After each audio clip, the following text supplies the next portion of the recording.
All right, everybody. Now, this is going to be a very, very interesting conversation. James and Joanne Moriarty are with us. And I actually met James at a little church in East Dallas in 2013. And Judith Very Baker was there. And I had not met Jim Mars in person. I'd only seen his photographs.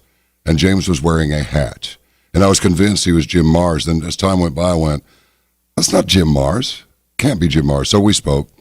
And now it's my pleasure to bring him and Joanne on the program. Let me tell you a little bit about them. They are whistleblowers as eyewitnesses to the war crimes committed in Libya by Hillary Clinton. And it says here, please see attached treatment written for a Hollywood producer. I guess I could say this. After getting home, we were targeted by this government and soft kill blacklisted with a slash between kill and black.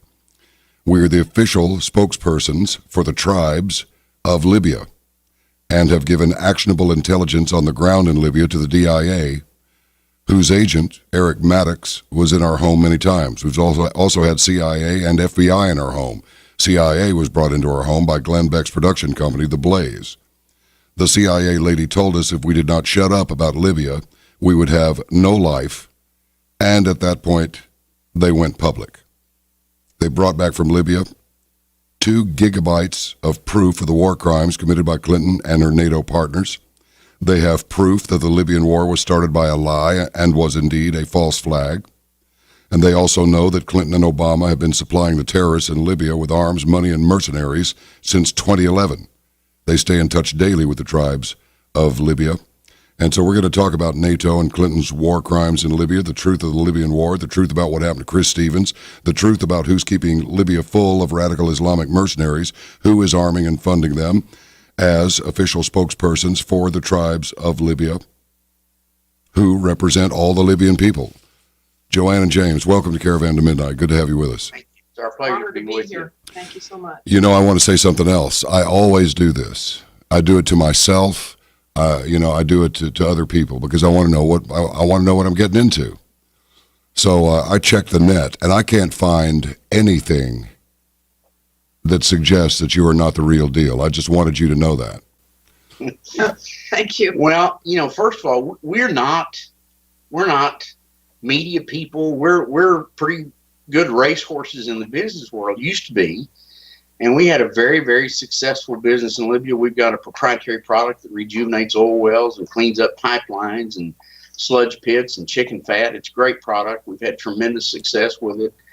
And we looked at Libya as a new market, and we went there and actually booked about $5 billion worth of business for our products.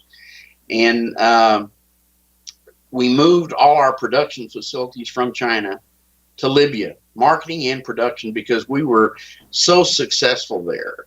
And we actually signed the last agreements in January of 2011, and I was there until the 8th of February 2011, and the false flag operation started about 10 days later.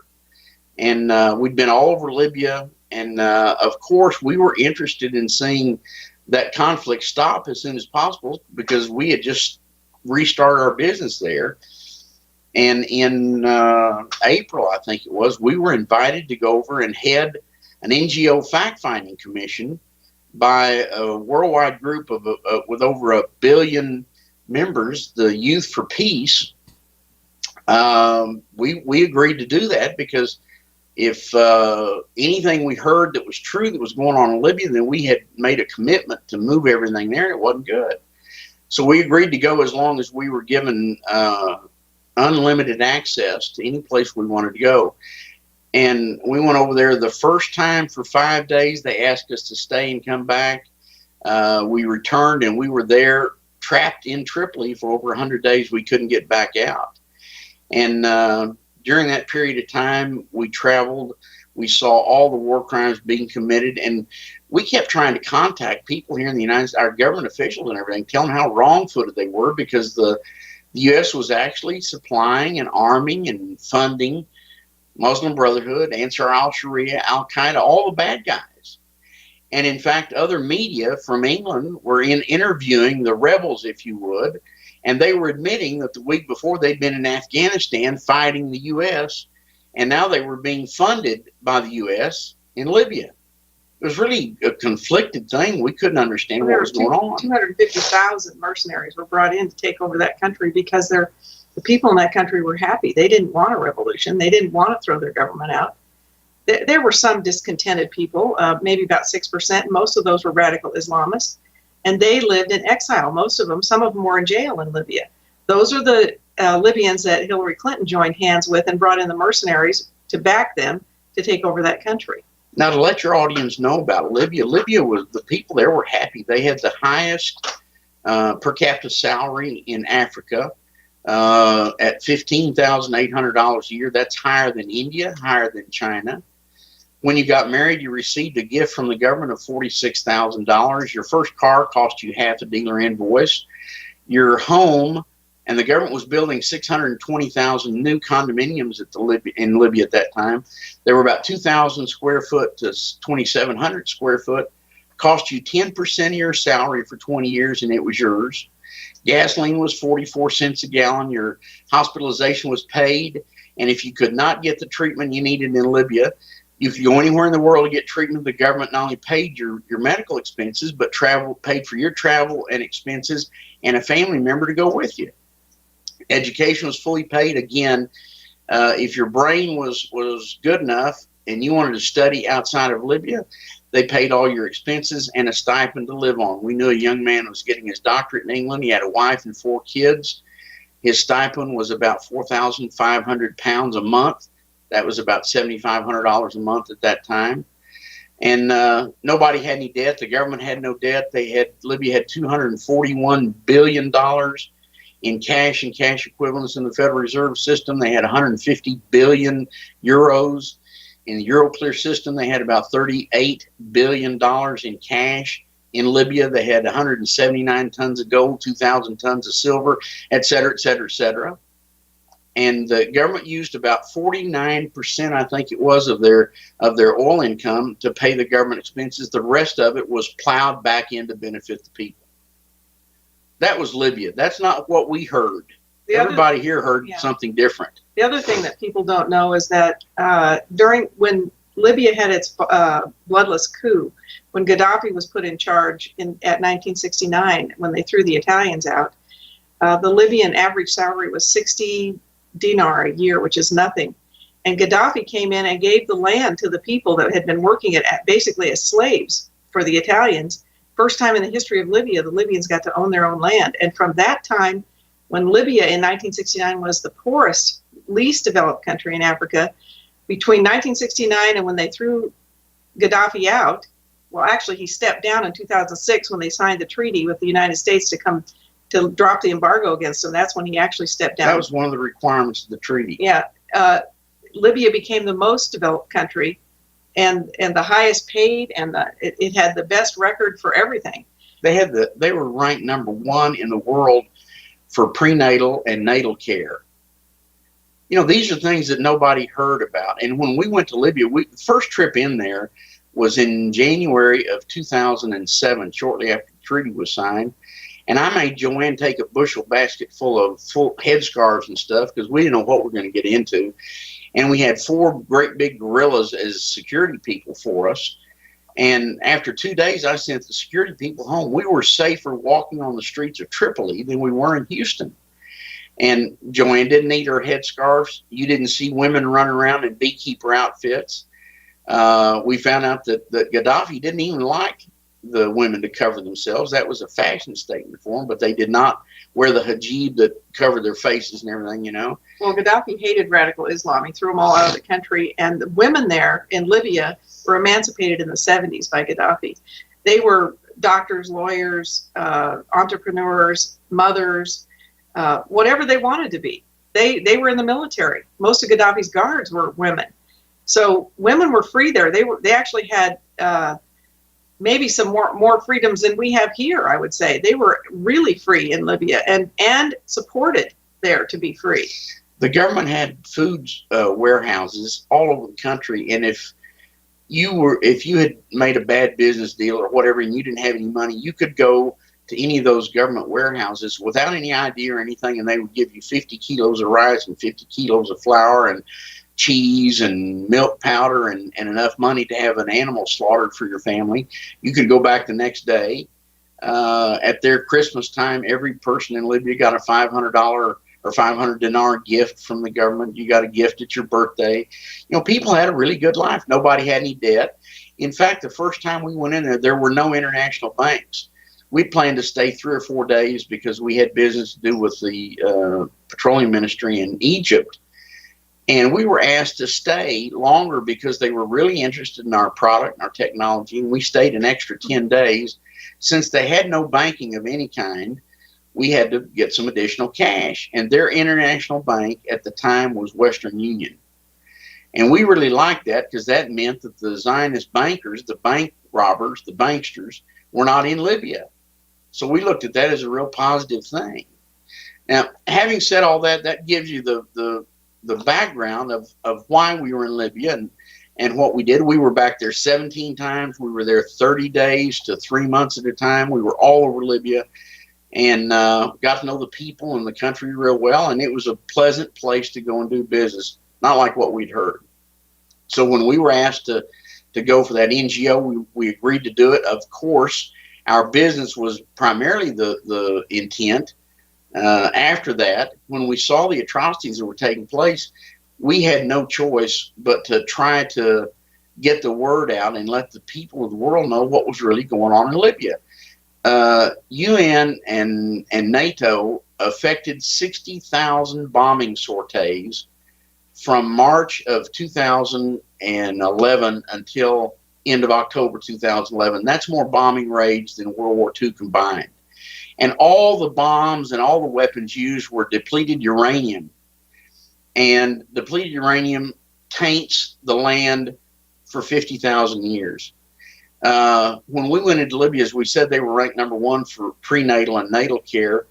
There were very, very few deformities in Libya, and that's because they're really considered a naive country by the World Health Organization. They're not cross-contaminated because there was very, very little tourism there. But they bombed power plants, they bombed water supplies, they bombed hospitals, they bombed hotels, they bombed schools, they bombed everything that they could think of to bomb. I mean, the great war crime after war crime. They embargoed Tripoli because Tripoli was a stronghold for the Libyan people, the biggest city there, and 2 million people were against this. They embargoed water and medicine and food and gasoline to that city. Those are all war crimes. You can't embargo innocent people from their necessities of life. Now, all military vehicles were diesel, so embargoing gasoline affected the innocents. And this premise that Hillary Clinton said that they were bombing the hell out of Libya to protect the women and children was absolutely bald-faced lie. They were bombing, as Joanne said, every civilian target they could. And when they bombed, Libya's hot. It's the Sahara Desert starts about 4 miles south of the Mediterranean, the huge desert there in Libya. And the rest of the time it's very hot, so they have to have their air conditioning systems to maintain any kind of standard of living. So when you knock out the power plants, you affect the standard of living for the civilians. And the power plants were blown up, and then the replacement parts were not allowed to be purchased. Here's another thing that happened. This is another proof positive that the Zionist banksters were in charge of this. Gaddafi had started the gold-backed currency for Africa, the African Bank, and it was a reality. All the Arab countries had signed up as members. Half of Africa had signed up as members. It was located in the Comore Islands. And a gold-backed currency with the continent of Africa to support it would have completely destroyed the toilet paper makers. They couldn't live with that. So the first week of this false revolution, the Zionist bankers, the Federal Reserve, Euroclear, etc., acknowledged the rebels as the legitimate Libyans and converted all the wealth of Libya to those guys. Now, the 240, about $500 billion, that's $1 billion in cash and cash equivalents in the Federal Reserve and in Euroclear disappeared. The cash in the banks in Libya disappeared. The gold disappeared. The silver disappeared. And so the rape of that country, the UN and NATO, instructed by Obama and Clinton, used the wealth of Libya to blow up the country. And one of the first effects was the no-fly zone, which was voted only to stop flights because supposedly Gaddafi and his troops were attacking the innocent people. It wasn't ever true. But they established a no-fly zone, and the U.S. pilots are the ones that established the no-fly zone. In 2.5 days, they said that the no-fly zone was 100% in effect, and the Libyans couldn't get a mosquito in the air. Yet the bombing continued nonstop. And when the no-fly zone was established, the next big event that happened is the United States, this is the United States, shipped in through Chris Stevens 20,000 shoulder-to-air rockets to Al-Qaeda and Muslim Brotherhood. 20,000. These were not rockets in the storehouse of Libyan weapons. These were shipped in, as many other weapons were shipped in through Libya and distributed out to Al-Qaeda and Muslim Brotherhood in Egypt, in Syria, etc. And it was so bad that the leaders of the countries around Libya were demanding that the United States stop this because it was like a sieve, and the presidents of Chad and Niger and Algeria and Tunisia, Sudan, etc., said, you've got to stop these weapons coming out of Libya because it's a danger to our governments. And so these kinds of activities were horrendous. And when we were there in this fact-finding commission, many times we would see that the Libyan army had confiscated weapons that were in the hands of these mercenaries that were U.S. made, and they were shipped via Qatar into Libya. There were a lot of Blackwater on the ground there. There was CIA there. All the reporters, other than there were about 7 not mainstream reporters that were alternative media that were there. Terry Mason was there. A few of these other people were there reporting the truth. The rest of the media there, CNN, NBC, CBS, Sky News, all of them, they were all intelligence. They were all CIA.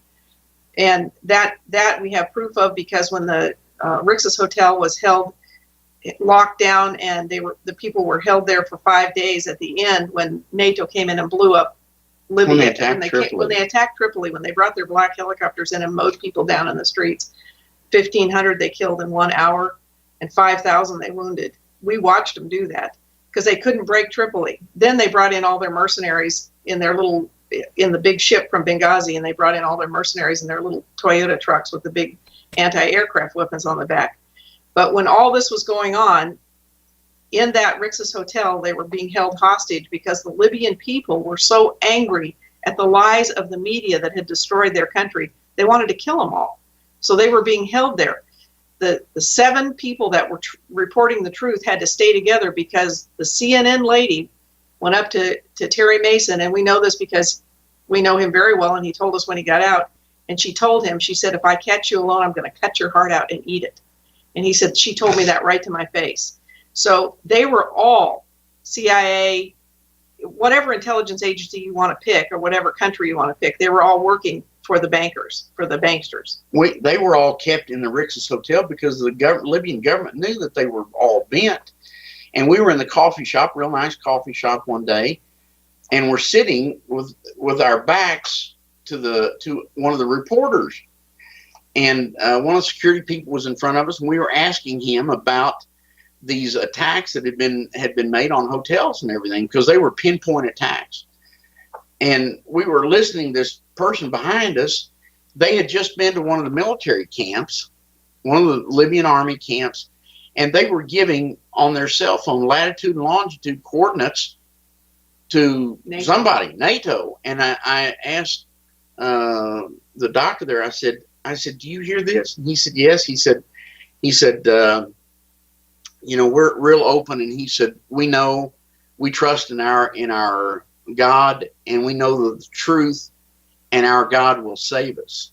Well, that's how innocent the Libyan people were. I told him, I said, doctor, when you've got this huge propaganda machine working against you, I said, you need to be doing some of that yourself. You need to be getting the truth out. You need to be defending. And he said, no, our faith and our God will save us. So that's what happened to Libya. They never, ever defended themselves in the media. because they thought that the truth would win out, and it didn't. And Joanne and I saw atrocities you cannot believe. They started the genocide of blacks in Libya the first week of this phony revolution. We saw mass graves. They were open about it. There were articles in the paper about how they were going to cleanse Libya. But we saw ourselves about a half a dozen mass graves. These pits were probably 30-foot wide, 50-foot long, full of black bodies. We saw half a dozen of them. The total count of those mass graves was about 128 in Libya. We took photos of that. We tried to get Farrakhan. We tried to get all the black leaders in the United States, Al Sharpton, all of them, to do something about this. None of them wanted to none of them would hear a thing about it. There was never any support against the genocide in Libya, and that was a real travesty, because before that, Libya was a colorblind country. About a third of the Libyan citizens were black, and they held first-class passports. There were 3 classes of passports in Libya, and in every family, you saw every shade from black to beige in all families. And that was one of the things we liked about Libya, because you did not have any kind of race conflict going on there. The lie, if you remember, the lie that Gaddafi was bringing in black mercenaries from Africa to fight against the Libyan people was a lie, and this was their excuse for killing all these black people. This is what they used. It was a real atrocity. We were at Sarman when they blew up a compound full of a home of people with laser guided missiles, just a home of a man and his family, pregnant women, children. 15 people were killed. The cordite was still in the air. You could still smell it when we were there. We have pictures of the bomb. We have pictures of the ID number on the bomb. We know exactly. It was U.S. made. It was U.S. made weapons. It was Canada who was bombing, and it was a laser target on a family home. And the man who survived, a couple of them who survived, stood there with tears running down their eyes, begging us to go into the mortuary and take pictures of the dead children and the dead bodies and put it out to the media, because he said no one will report this. And so we did it, and it was one of the hardest things I've ever done. In my report, I gave it to Press TV, and those pictures still go around, are all around the world, of that dead little baby and the other people who were killed in that bombing raid. Now, Libya was not a perfect place. Libya had a real problem. There were a bunch of Khazarian mafia that claimed to have been Jews that moved into Misrata about 150 years ago. And they were thugs. They were absolute mafia. And they were the ones that would confront everybody aggressively. Libyans are the most non-confrontational people we've ever met in our lives. They won't fight about anything. Their tribal law is that, let's say you ran into my car. We would shake hands and forgive each other, and you would owe me a favor. And next year I said, my daughter's getting married. I want you to supply the food for the wedding. You would do that. And if you didn't do it, then your family was obliged to do it. And if your family didn't do it, then your tribe had to do it. And that was agreed to on the spot. And if we couldn't agree to that, then they would put both of us in jail and feed us gruel and camel's milk until we agreed to that. That was their justice system. Well, they have an 8,000-year-old culture. And so when the Misrata Mafia moved in there, they acted like they were Muslims. They built underground mosques, and actually they had underground weapons production facilities, because nobody in Libya had any weapons. One of the ranking ministers had a Chinese-made air rifle. That was the only weapon he had. So people in Libya did not have weapons, period. They didn't have any. A Chinese-made air rifle. Yeah. And it wasn't very good. It wasn't very good, and he used to shoot rabbits on his farm. But the Libyan people had no weapons. And the police were not armed. In a city the size of Tripoli, 2 million people, we saw 3 police. There were not any traffic lights. I mean, it was crazy. It was much safer than Chicago or any place, or Houston, any place you can imagine. You could go out at night. Nobody would bother anybody. But the problem was Misrata Mafia. Misrata was the only modern city in Libya, and that was the only port facility that would handle containers, and it would handle 100,000-ton container, one a day. So not really a very big port. But all the goods and services, ingress and egress into Libya went through Misrata. And not only that, but the Misrata thugs got 60% of all the Libyan government contracts without bid or tender. And Libya was a real unique place because any contract that the government signed already had to have the money in the bank to pay for it before they could sign it. So anybody that signed a contract in Libya, it was gold because the money was already there. And what the Misrata Mafia did is they sublet these contracts to foreign builders and then would chisel them on payments. And there'd be change orders, and they wouldn't pay them for that. And so a lot of the major contracts, there were 150 projects abandoned in Libya by the foreign contractors owned by the Misrata Mafia. Then they would recontract them to another group and start the process over again. They were absolutely thieves. There was a building about 10 miles west of Tripoli, real nice 10-story building, separated from everything else. And we were going by, and I'd seen that building several times, and I said, "What is that building over there?" And our friend said, "Well, that's Alibaba's building." And I said, "Alibaba?" He said, "You know the story Alibaba and the thieves?" He said, "That's where the Alibaba and all the thieves live." And I said, "Who is that?" And he said, "Oh, that's the Misrata tribe." And so they did have a problem. And actually they had done a Bernie Madoff kind of a theft of Libya for a huge some billions of dollars. And some young, bright IT guys had found this, that the securities that these guys were delivering to Libya were phony. And so the Libyan government was about to take down the Misrata Mafia and confiscate all their assets, which included the biggest oil field service company in Libya, a lot of production companies, businesses all over. And mysteriously enough, that's who Hillary joined hands with to take down Libya. So, you know, the problem, first of all, was the African bank. That was the main reason Libya had to be taken down, because the Zionist bankers could not allow any upstart company or country like Libya to destroy their fiat banking system. Second, the United States wanted to affect AFRICOM, which is the military control of Africa. There were 7 countries in Africa that did not agree to it: Libya, South Africa, and 5 others. After Libya fell, of course, they immediately succumbed, and so did the rest of the countries. So AFRICOM became a reality for the U.S. The third reason was all the exploitation of all the African countries by the Europeans had been going on for hundreds of years.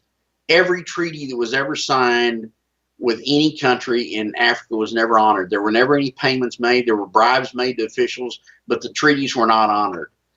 And so Gaddafi was a big African Union guy. In fact, he was the first president of the African Union.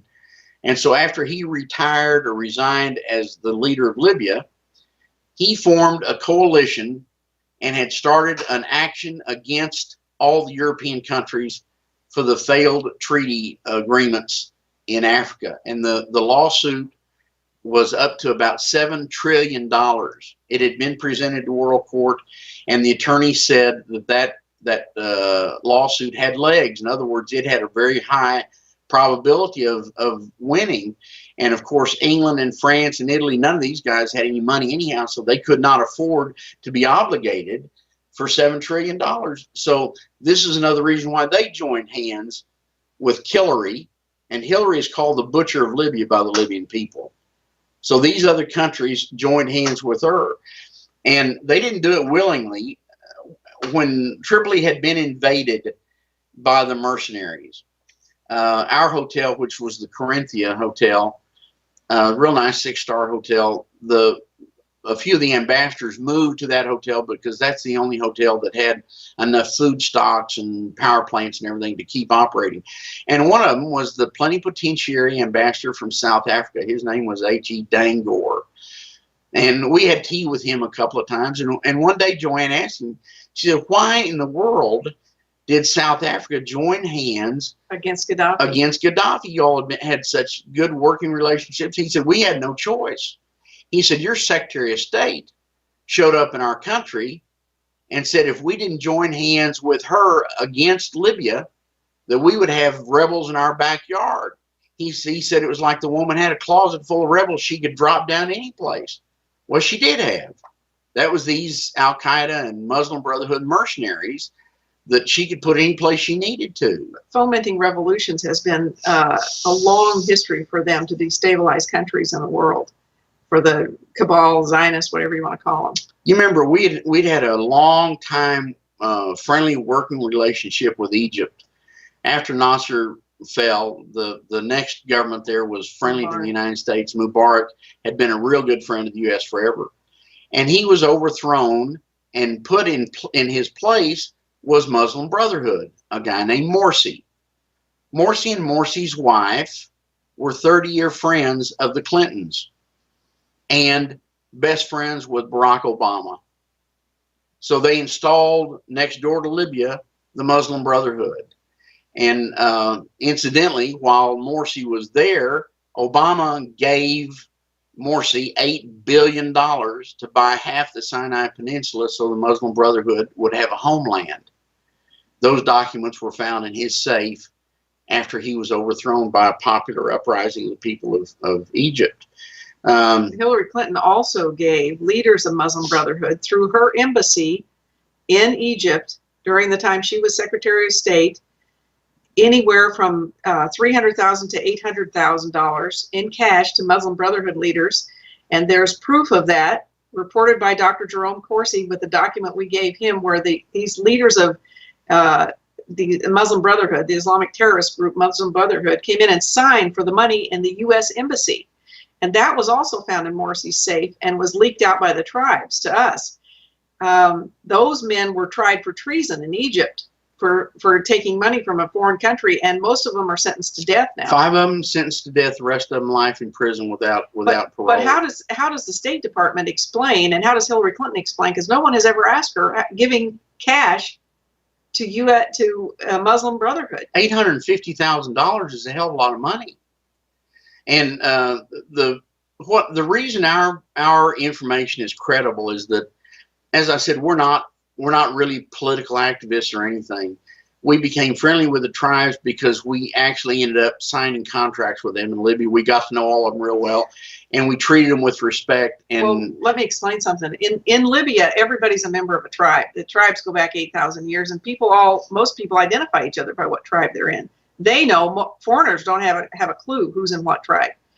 But in the Libyan government, which was a pure democracy, you had the People's House of Representatives, which were voted in, and then you had the General Secretariat of the tribes, 250 members representing every tribe, and they actually were the shadow government overseeing the People's House of Representatives. If they did anything against the people, they could veto people, they could have people thrown out of office.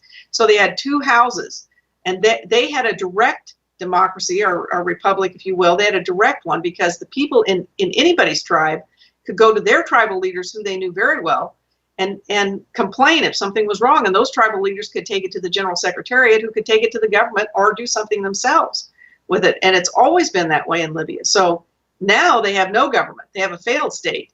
They do have a House of Representatives that was elected, but it had to move to Tobruk because they were attacked by the Muslim Brotherhood, Ansar al-Sharia, Al-Qaeda, ISIS, whatever you want to call them, people that are puppet government trying to stay in power by Hillary Clinton. You also still have the General Secretariat of the tribes. It doesn't have a house there in Tobruk because it's dangerous for them, but they do know each other. They are in contact all the time, and they still make decisions for the country.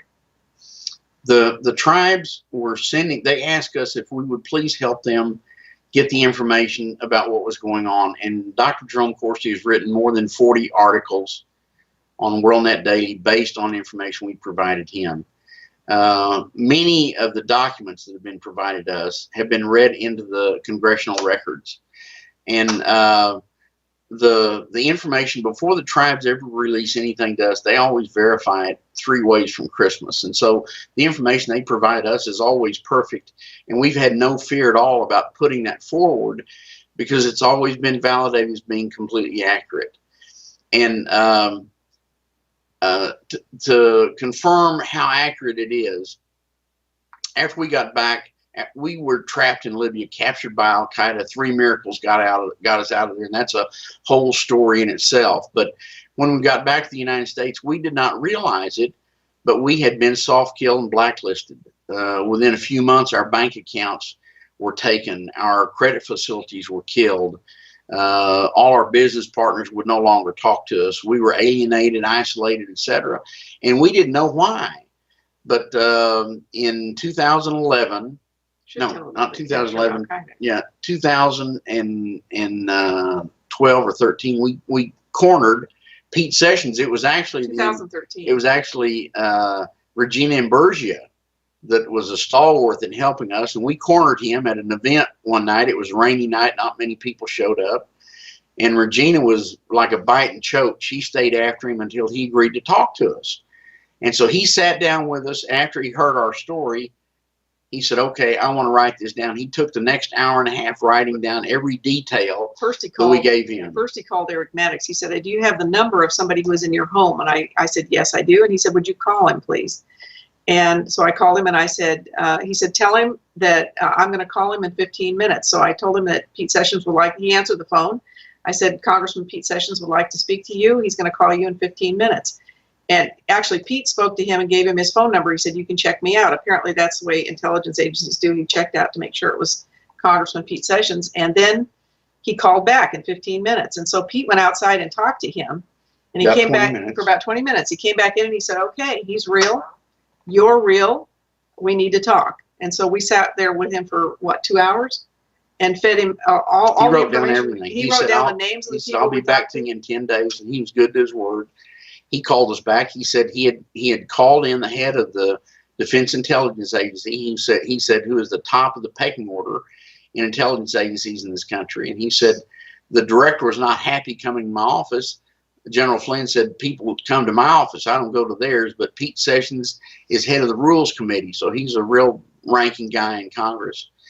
And he said, I want you to know that the general confirmed everything you said was accurate. You had been blacklisted.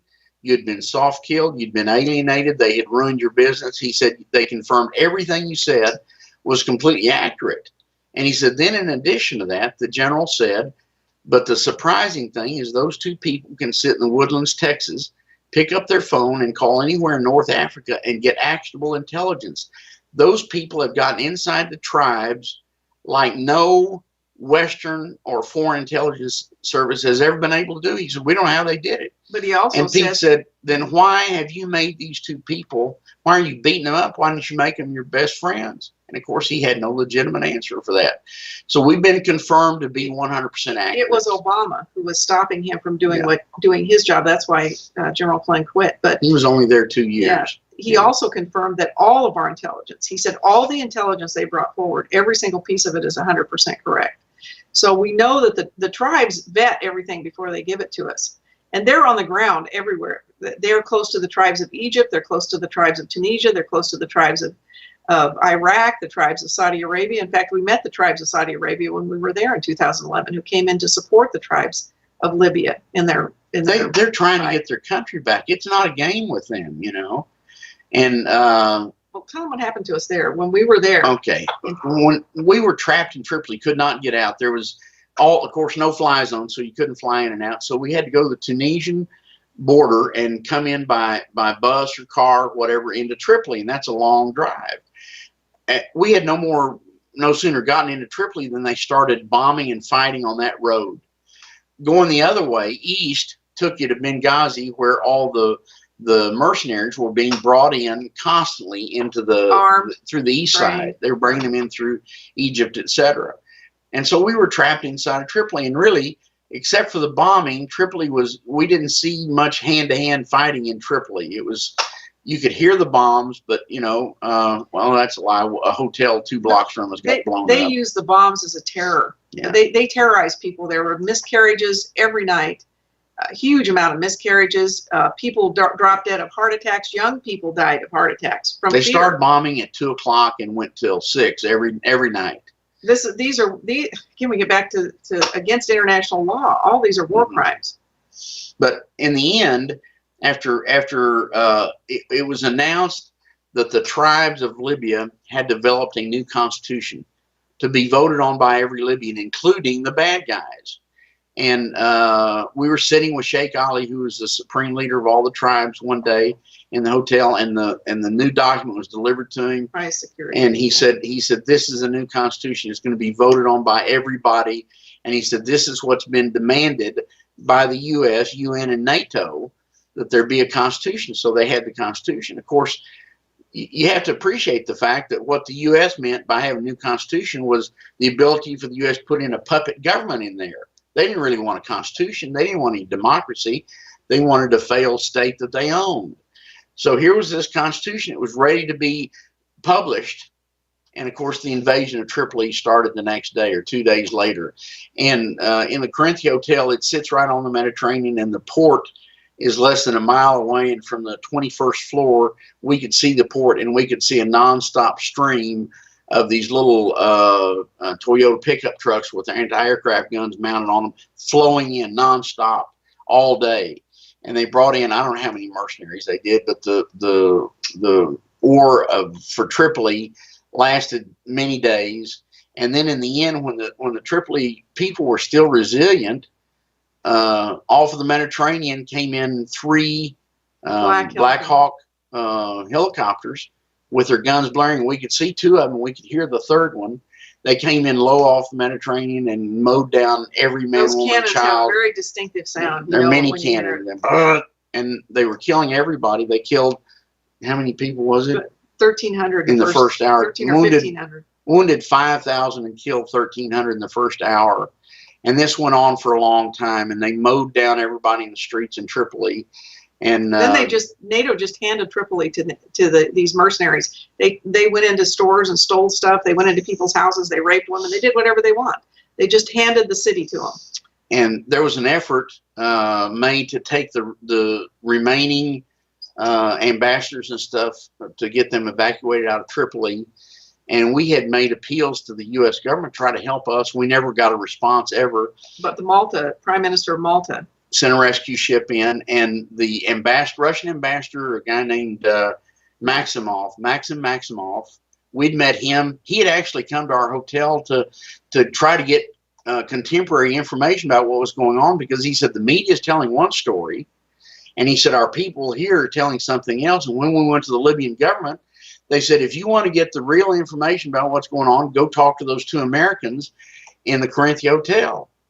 So he called us. He came over, one of the security people, and he said, this is real strange. How do you all know the contemporary information? We said, well, we've got to know a lot of Libyans, and a lot of the soldiers, they go out and fight for 3 weeks, and then they're back for a week's leave. And we talk to them. We ask them what's going on, out in the field. So we had really good information all the time. And so he got to know us, and he invited us to the Russian embassy if we ever needed to have an adult drink sometime, because there was no alcohol in Libya. So he called us when the evacuation was taking place, and he said, I know you all have no support from your government, but he said, I've put your names on the list for evacuation by the ship that was Malta being sent by the rescue ship. Malta Prime Minister. And we thanked him for that, And then in the lobby at that time, there were a whole bunch of people that had come into that hotel, reporters and people, and a good, tall, blonde-headed, good-looking guy. He had a German accent. And he said, "Are you Americans?" And we said, "Yes." And he said, "Are you planning to get out here?" And we said, "Yeah." And he said, "Can I go with you?" Well, his name was Anthony Hay.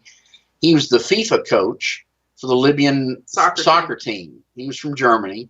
So he attached himself to us. And then Walter Fauntleroy, who was a black congressman, ex-congressman, started the Black Caucus in the United States. He was trapped in Tripoli. We had the sister of the president of Mauritania. She became part of our group. We had a Bahraini prince, and his ne'er-do-well friend from the United States, who was actually trying to sell guns. He was trying to sell guns and stuff to the Libyans. He was supposedly a Boy Scout coach and a friend of the Bushes, but he was there. So, and one girl that worked at the hotel. So we had 7 people in our entourage. The hotel agreed to let us use their van. She put one of her trusted drivers and another hotel employee had shotgun to drive us to the port. And not to the port, we were trying to find the rescue ship, and we were told by the secretary of the president of Malta where the ship was. And so we had to drive 40 miles east, and every 100 yards there were barricades and Al-Qaeda thugs with AK-47s that stopped and checked every car. And so what the drivers were instructed to do by the hotel operator is, when you get to a checkpoint, tell them these are reporters, because all the bad guys knew that the reporters were on their side, so they'd Allah Akbar and shoot up in the air and shoot down on the ground. One guy got a little too close, and a bullet ricocheted off the ground and knocked the back window out of the van. And but we drove all the way down to where this boat was supposed to be. No boat. It was not visible. And we went back into the harbor and back down. And the second time down, we went into this little village, and it was real scary because the village leaders picked us up, drove us down in an alleyway. You couldn't get the doors open, and it ended up at a mosque. And where all the nasty things that were done by the CIA operatives were done in mosques. That's where they would bring in the young girls and rape them.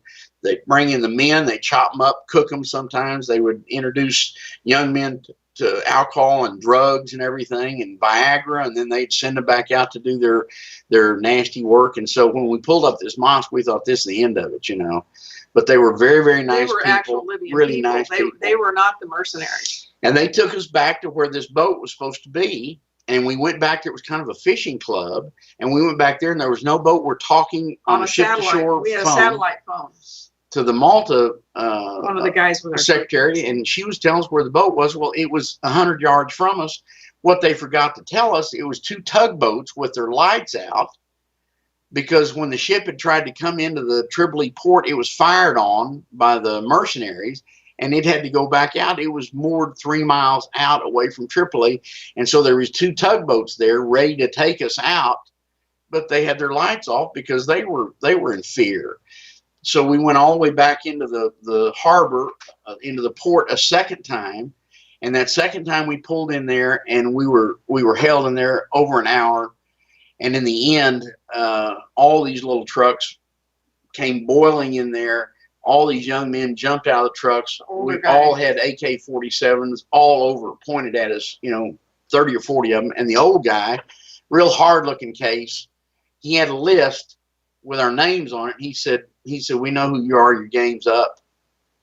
And he said, we're taking you with us. So they took us then to their torture center, which was the Mahari Hotel. The Radisson Blue. Yeah. And we were held in the bottom floor of the Mahari. There was no lights or electricity.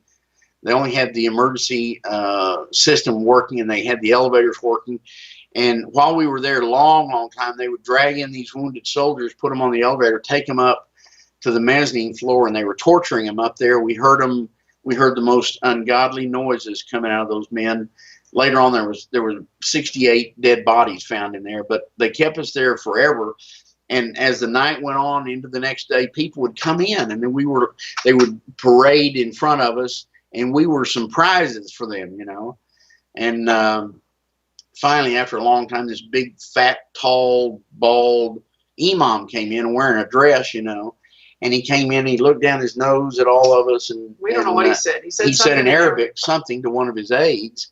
And then he went off, and then the people that spoke Arabic got real nervous. That was the Sheikh from Bahrain and Fatima too from Mauritania. They got real nervous, and I've got a real strong personality. I was demanding that they give us back our passports and let us go. We were American citizens. We were American citizens. America had been helping them. The United States had been helping them. We needed to leave. And there was no reason for them to be holding us. We were not combatants, or anything.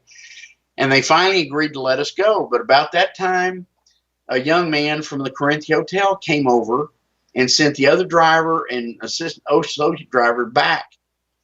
And he pulled Joanne over the side. Now, this was... Go ahead. Okay, what happened was Imad came, and Imad was head of IT in the Corinthia Hotel. He was kind of standoffish. He never talked to anybody, but he knew us. Well, he came over and traded places with the regular driver. He said, this van, we wanted to go to the rescue ship. He said, this van is not going to the rescue ship. It's going back to the hotel. So Jimmy got very upset. He was very angry, raised his voice, and he was saying, we're going to the rescue ship. We're not staying in this country anymore. And Imad pulled me off to the side because he could see that Jimmy wasn't going to listen to him. So he said, what your husband did not understand was that Imam, what he said, when he came in here and looked at you, he said, when they go to the rescue ship, there's a kill zone set up 2 blocks down there. They are to be killed, chopped up, and burned, and it will be blamed on Gaddafi. So if we go that way, none of us are going to survive, and we're not going that way. We're going back to the hotel. So I went and grabbed Jimmy. I said, you need to listen to what Imad is saying before you decide we have to go back to the rescue ship. So everything changed at that point. Yeah, he told me, he said, I think I can go by the back roads and get us back to the Corinthia Hotel. Now, the Corinthia is where we'd started out 2 days before that, you know. And he said, at least from there you can try to get out. But he said, I've gotten to know you and your wife. You're good people. You've just been trying to help Libya. But he said, I shouldn't do this. It's very dangerous for me. But he said, I'm going to help you. And so we, of course, agreed to do that. And he said, now there's another problem. He said, the men that are down there that are to kill you, he said, they're to be paid $2,500 to kill each one of you and another $1,000 to chop you up and burn you. And he said, we have to pay them. Otherwise, they won't keep their mouth shut. Joanne and I were the only ones with any money. We had $16,800 left. I think it was 19,000. Was it? Yeah, it was 19. Yeah, 19. And that was a little more money than they would have been paid. So we gave that to him. He went down and negotiated with them. So they all disappeared. And he took us back to the hotel. So there was no way that the bad guys would know we had not had an untimely demise. That was the first miracle. Then when we got back to the hotel, the next day, Fatima too, one of her friends was an Al-Qaeda also, but he was running. He wasn't a bad Al-Qaeda. He was there to keep his head connected to his body. And he ran the rescue ship that was taking refugees back to Benghazi. And he came up to our room and he said, look, there's nobody in Benghazi. All of them are over here killing people in Tripoli. And he said, UN IOM ship. He said, I can get you on the ship. I can guarantee to get you to Benghazi. And instead of taking you to the refugee camp on the Egyptian border where they're looking for you, he said, I'm going to have you offloaded and taken to a nice hotel there in Benghazi. And then you'll have to try to work your way out of there. But there's supposedly a U.S. office in that hotel. So we agreed to do that. He was good to his word. He got us all. He took us in his van all the way to the boat, got us inside the boat. And then we had 2 days of the most horrendous trip you've ever seen. It was hot. There was no air conditioning. There were two toilets, bathrooms for the whole crew.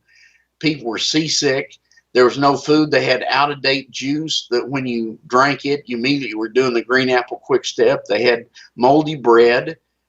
They basically had no food. No food. No food and nothing. And so people were hanging off the deck. It was just a mess. Real rough seas. It was in the height of the winter. This is in late August. And we got to Benghazi, and sure enough, good to their word, they took everybody else to Egypt. And they took us in a separate van to the Tabisi Hotel there in Benghazi. And when we went inside, the concierge looked at us and knew that we were not the typical kind of Al-Qaeda rebels that they had normally been dealing with. And Joanne and I split off to go try to go up to the U.S. consulate office in that hotel. And while we're doing that, the concierge is trying to call in some official to try to address these poor starving people that had just come in. And we went up to the U.S. office in that hotel. The guy barely spoke in English. He said there was nothing he could do to help us. He was there to help the rebels. He was not there to help any U.S. American. citizens. Yeah. And I said, but, we're U.S. citizens. He said, no, I can't do anything with you. So we went downstairs. The next place we tried was the EU. European Union had an office. Very nice guy there. He said, gosh, I wish I could help you, but none of your European Union, we can't help you. When we got back downstairs, actually the number 3 guy in the puppet government the NTC. NTC was in Benghazi. Well-dressed, well-spoken guy. He sent in his security man first, and then he came in afterwards. And really nice guy, and he talked to us a little bit, and he said, I need to help you get out of Benghazi.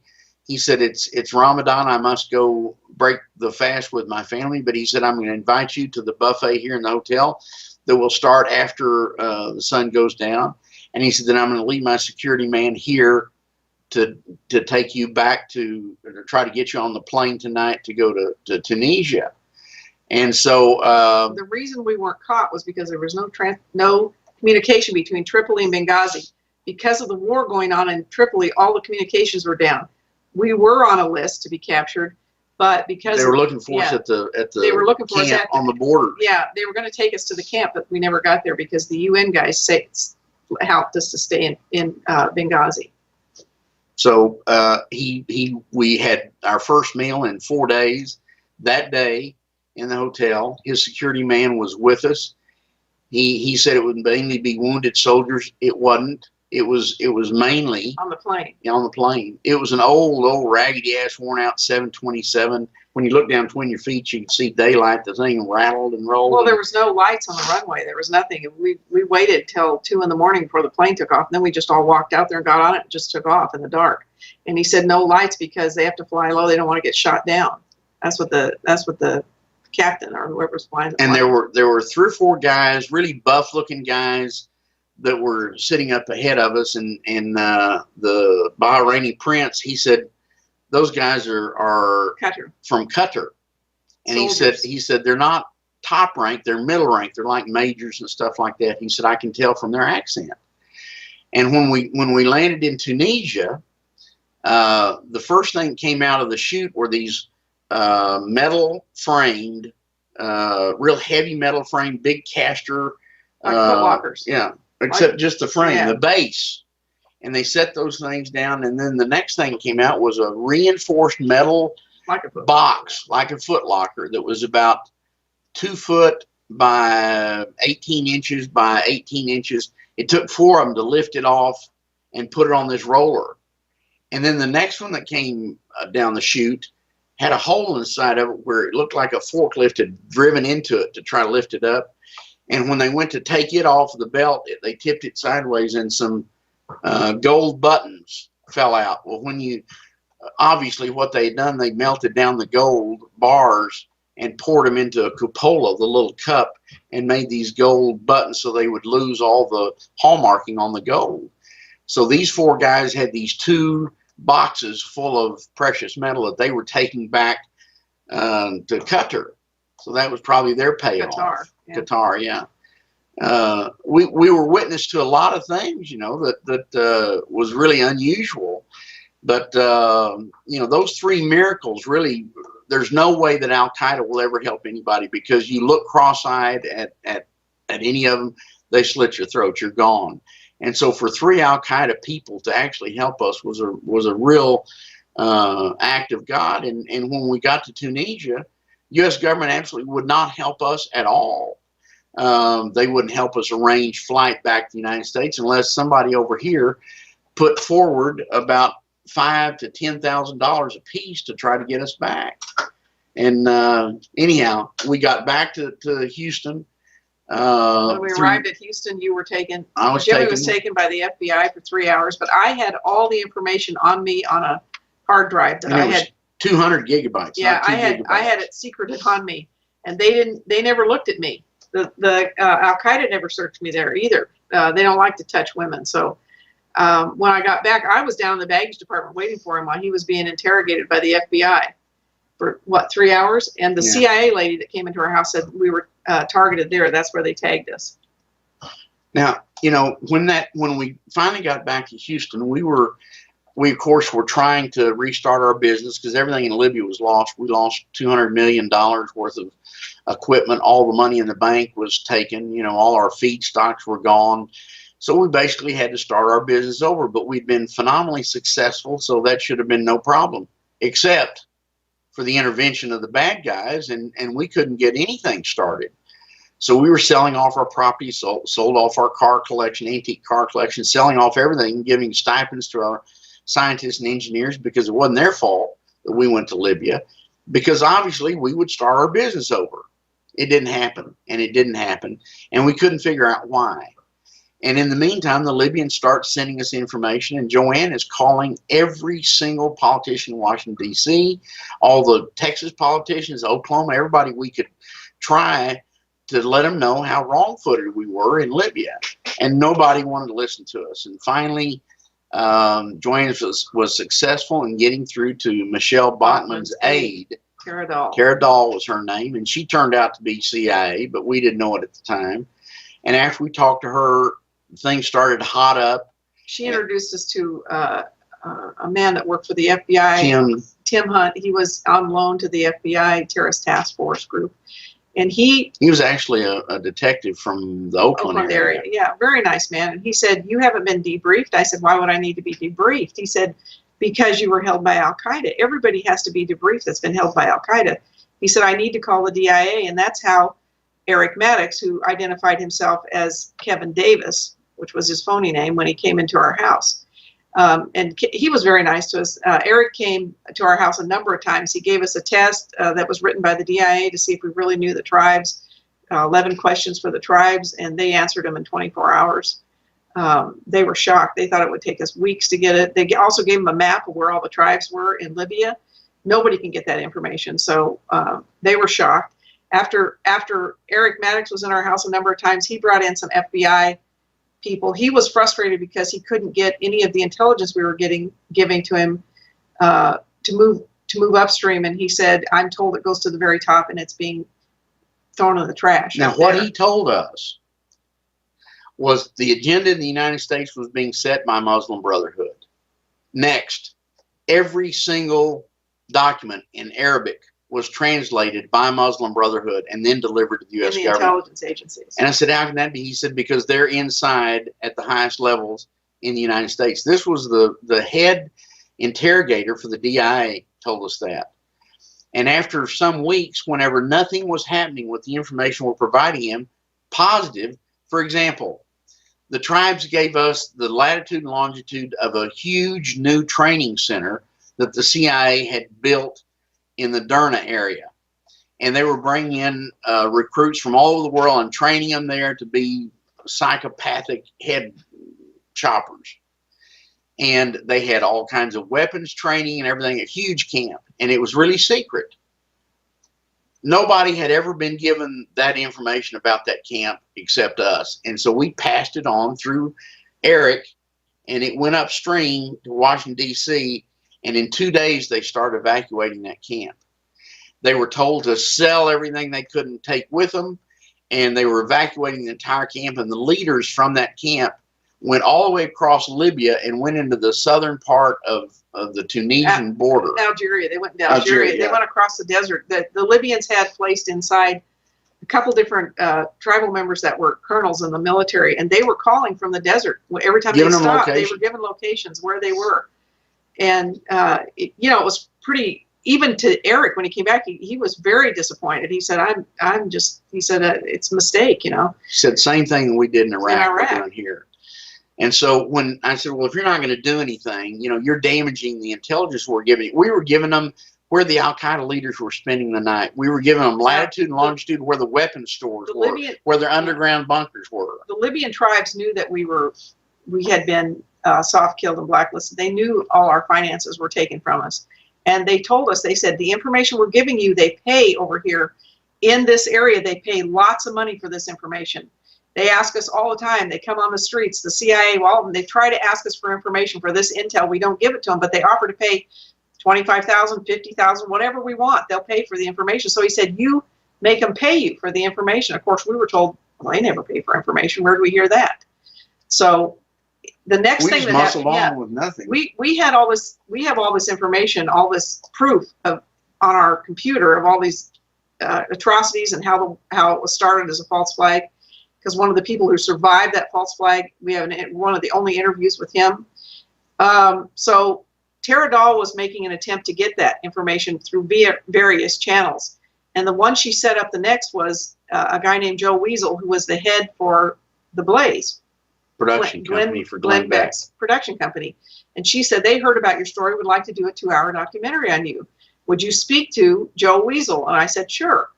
And she said, I'll be on the phone with you to introduce you. She wasn't. That was a lie, but that's okay. Joe Weasel was nice enough. And he said, you realize, don't you, you're more in trouble in this country from this government than you were when you were in the hands of Al-Qaeda. And I said, well, I didn't realize that at that time. But he said, we would like to come in and do an interview with you. And first we're going to come in and do a pre-interview, and then we're going to do the documentary, and Glenn's going to have you on his show and all kinds of stuff. So we said, sure. It was set up for a week, and then he called back and he said, we'd like to come in 2 days. Well, they showed up in 2 days, 3 from the Blaze and 1 lady. He said, we brought a lady for your security. And she was CIA. Her name was Nikki Barracol. We didn't know she was CIA. We didn't at the time. We found that out later. But they listened to our story. They taped our story for 6 hours. I gave them some documents. I didn't give them any of the private documents. They were trying to get the entire body, 200 gigabytes. Yeah, they didn't get it. They got about 25 megabytes. But when they left, they said they would be back. This was a Monday. They said, we'll be back on Thursday to do the filming. Well, Wednesday night rolled around and I hadn't heard from them. So I called. I had the number for Mr. Weasel, and I called him. He didn't answer. But about 5 minutes later, I got a call from Nikki Barracol, and she said, this is Nikki. She said, I'm in charge of this project. She said, and I have canceled it. She said, if you all want to have a life, you need to forget about Libya. She said, you need to continue to provide the intelligence agencies with all the information you get. And she said, you need to forget about Libya, and you need to start your life over, or you won't have a life. And I said, that sounds like a threat. She raised her voice. She said, you stand down and do exactly what I'm telling you to do, or you won't have a life. And that's when the next day we started going public. We went public at that point. And, it was, we had after Power that. Hour was our first public, second public show that we went on. Why all this interest from the Blaze? Because I heard about some CIA guy that was, I want to say he was CIA from 05 to 07 named Bunk or something.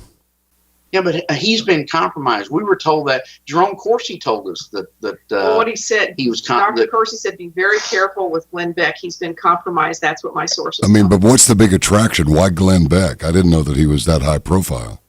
It's because Glenn Beck it would make sense that he'd want to do a documentary on us. Okay, gotcha. And then they could ask for all of our information. Yeah, but what's CIA doing with Glenn Beck's outfit as far back as 05? Because he's a pawn. Oh, gotcha.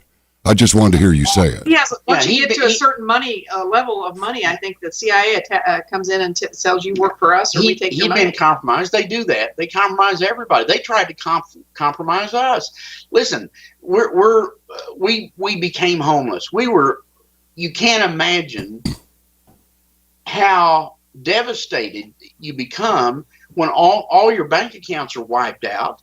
Your credit facility, your attorney quits because he tells you basically you're at such a high level, it's dangerous for him, and you are under basically house arrest in this country. You should go talk to the Russian embassy and ask them if they'll take you in for asylum.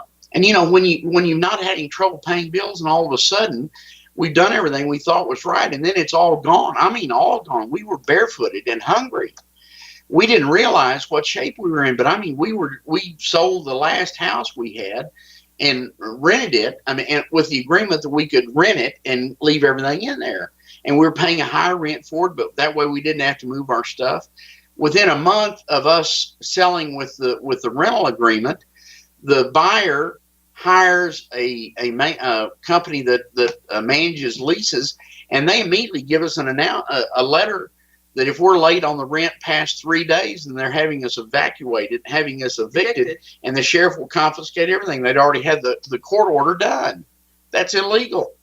But when you've lost your attorney, you don't have the ability to defend yourself. What do? You lose everything, because that was obviously the intent. We had no income, no way to get a job, couldn't maintain any income. I had 3 job offers, all of them were pulled.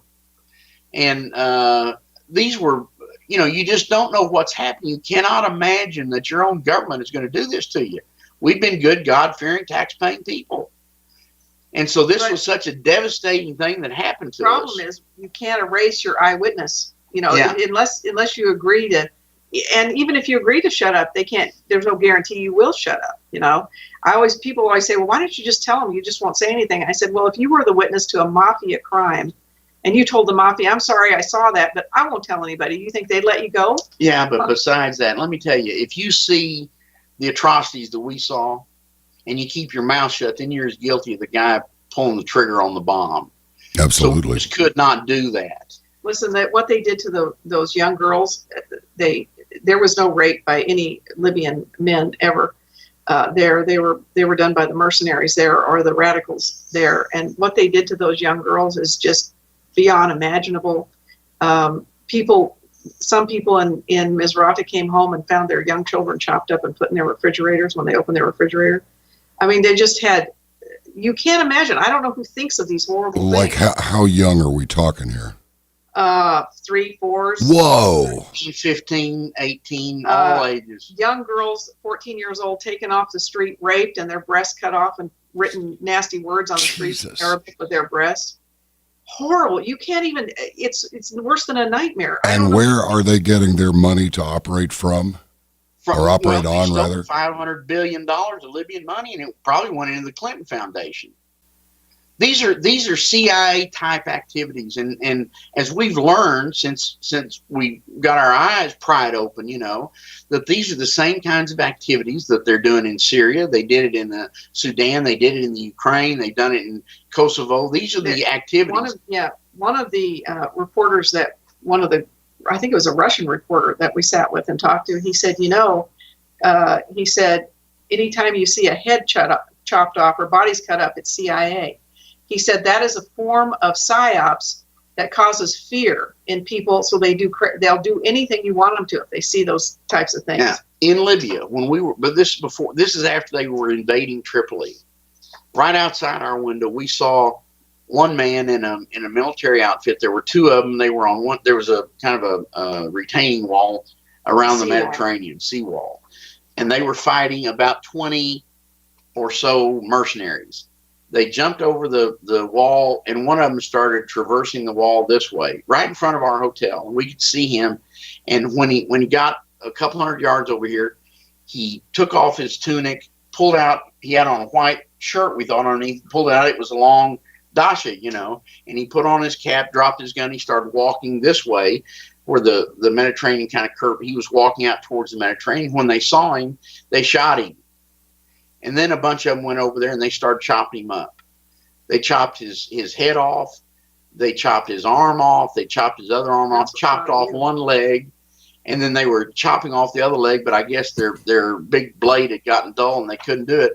And they saw me watching all this, and we were filming it, and they took a shot at me.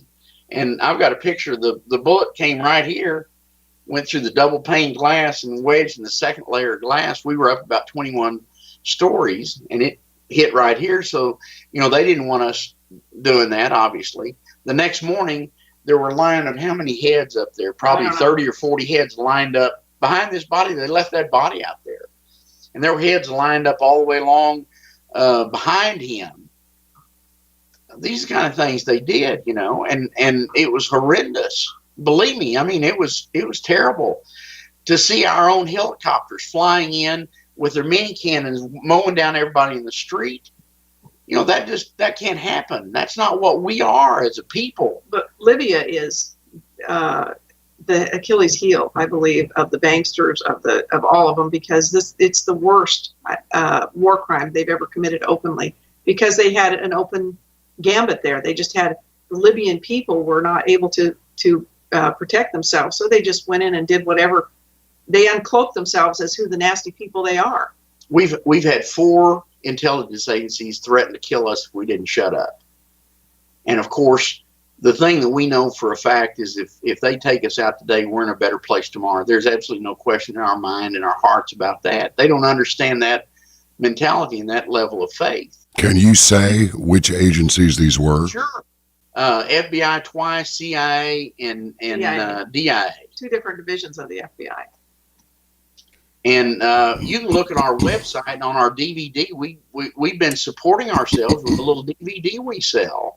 And in that, we name names and dates and everything, but they've done things to us to let us know just what they can do. We think the reason we're alive is that we are the only source of information about what the tribes in Libya are doing or going to do, because they obviously monitor everything we do. And that's the reason we're alive. And they've done really nasty, really. They've done nasty things to us. We're homeless, and an 80-year-old couple out of Dallas let us live in this little rundown lake house in the deep southeast Texas. And there is a night light, a security light outside. It's a dusk to dawn light. And twice they'd come in and shot that light out. And they shoot it out. They stand at the bottom of the light and shoot up, because you can see the bullet hole goes up through the light. And that's right outside our door where we come in and out. So they let us know that they can come down and touch us. We're on a dirt road. It's a mile from where we are to where you hit the hard surface road. One day, this was about 2 years ago, we pulled out on the hard surface road. 2 black SUVs stop us. They put Joanne in one car, me in the other. They drove for an hour and a half. They went into a parking building, then took us up elevators and took us into interrogation rooms where there was a metal table, metal chairs, bright lights facing towards us. We were kept for a total of 31 and a half hours before they brought us back.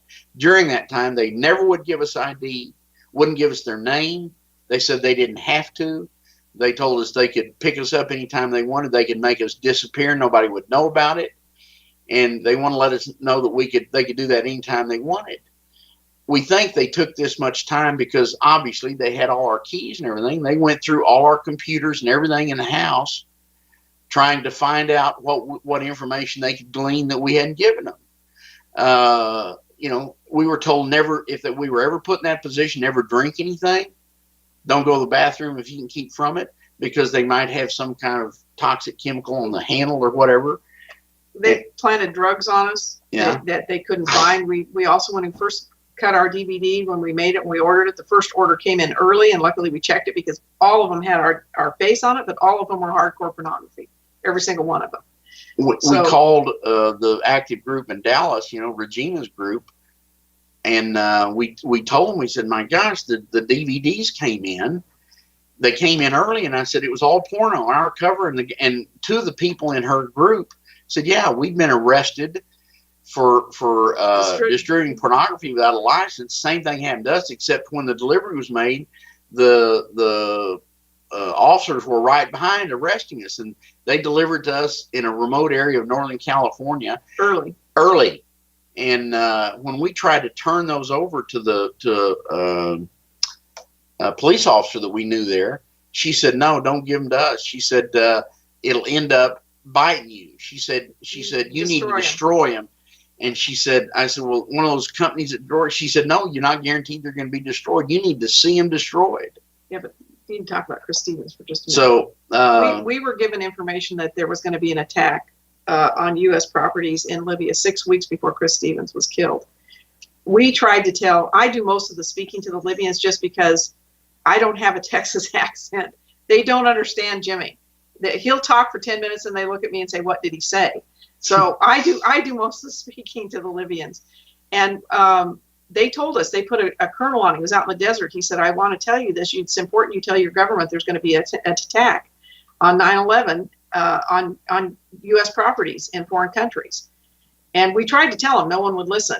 This is about 6 weeks before. But we brought forward the security report that said Morsi, the tribes gave it to us. It was a Libyan security report, said Morsi was the one out of Egypt who trained and armed and funded this attack on Chris Stevens. And of course, Morsi is Hillary Clinton's best friend, Muslim Brotherhood. And it's very obvious to the Libyans and to us, and it's a long story. We don't have time to tell you all this, John, but it was an assassination because dead men tell no tales. This goes back to the 20,000 rockets that Chris Stevens had delivered to the bad guys in March of 2011.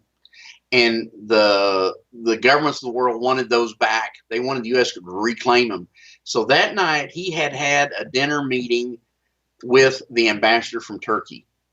We know what was discussed in that meeting because the man that was serving them was one of the tribe spies, a guy from the Sudan, and they didn't think he spoke English. His English is very good.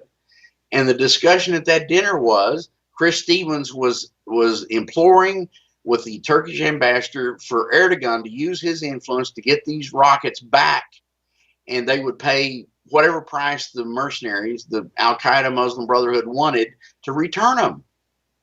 This is 20,000 of those rockets, and he was told by the Turkish ambassador, not going to do it.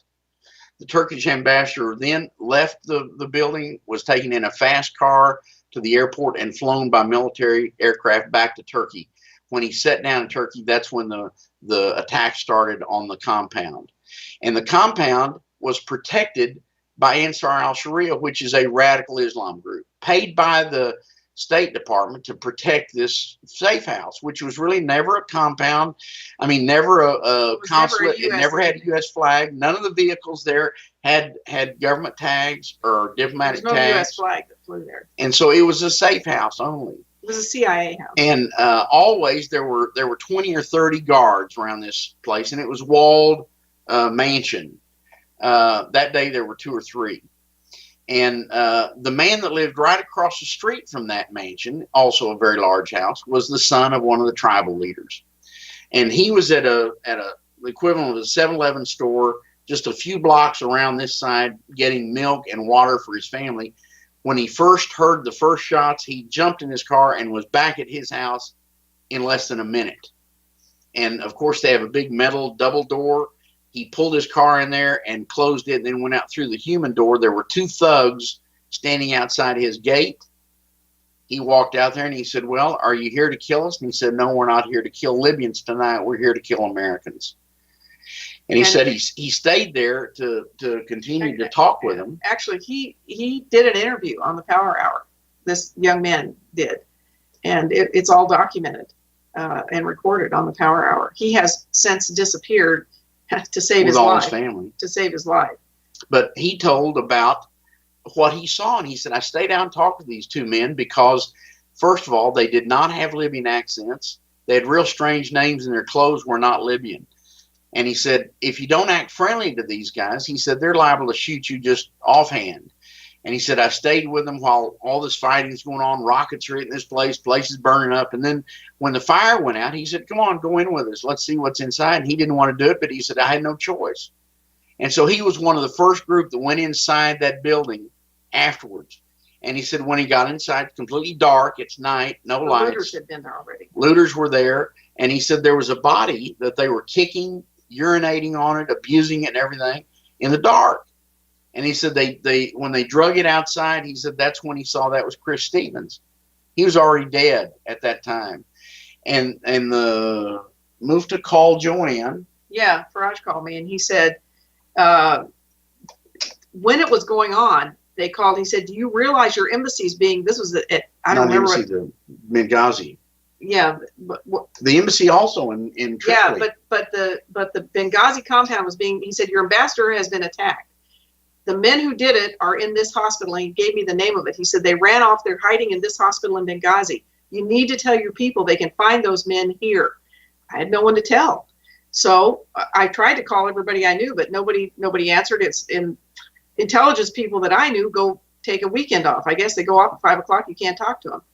So maybe 2 hours went by, and he said, "Okay, they've now left." He called back on Skype, and he said, "They've left the hospital now. They've shaved off their beards. They're in Western clothes, and they're all headed towards Cairo. They're going to the Egyptian border." In these SUVs. And he named the SUVs, and he said they can see it. They can see this caravan, and he named the cars. He said if they fly, they can find it.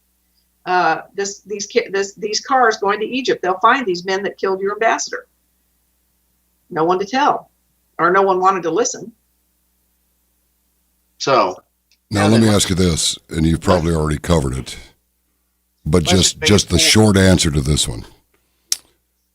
Why kill Stevens? Because he was the guy that had imported those 20,000 rockets. Dead men tell no tales. Is that it? Bill Clinton is partners with Mark Rich in the arms dealing business. That was their corridor of weapons to Syria. Chris Stevens had brought in the weapons to Libya illegally too, via Clinton. Do we know where they got them? Yeah, from the United States through Qatar and Turkey. They come through Qatar and Turkey. No, I mean, are these like, are we talking just Army weapons that were in a holding facility and then they got stolen, or what? Was this like? No, they were delivered. They were, the U.S. authorizes weapons to be sold, and John McCain's right in the middle of that. But Bill Clinton and Mark Rich are big time. Mark Rich is arms the one he dealers. pardoned. If you remember, he was an arms dealer.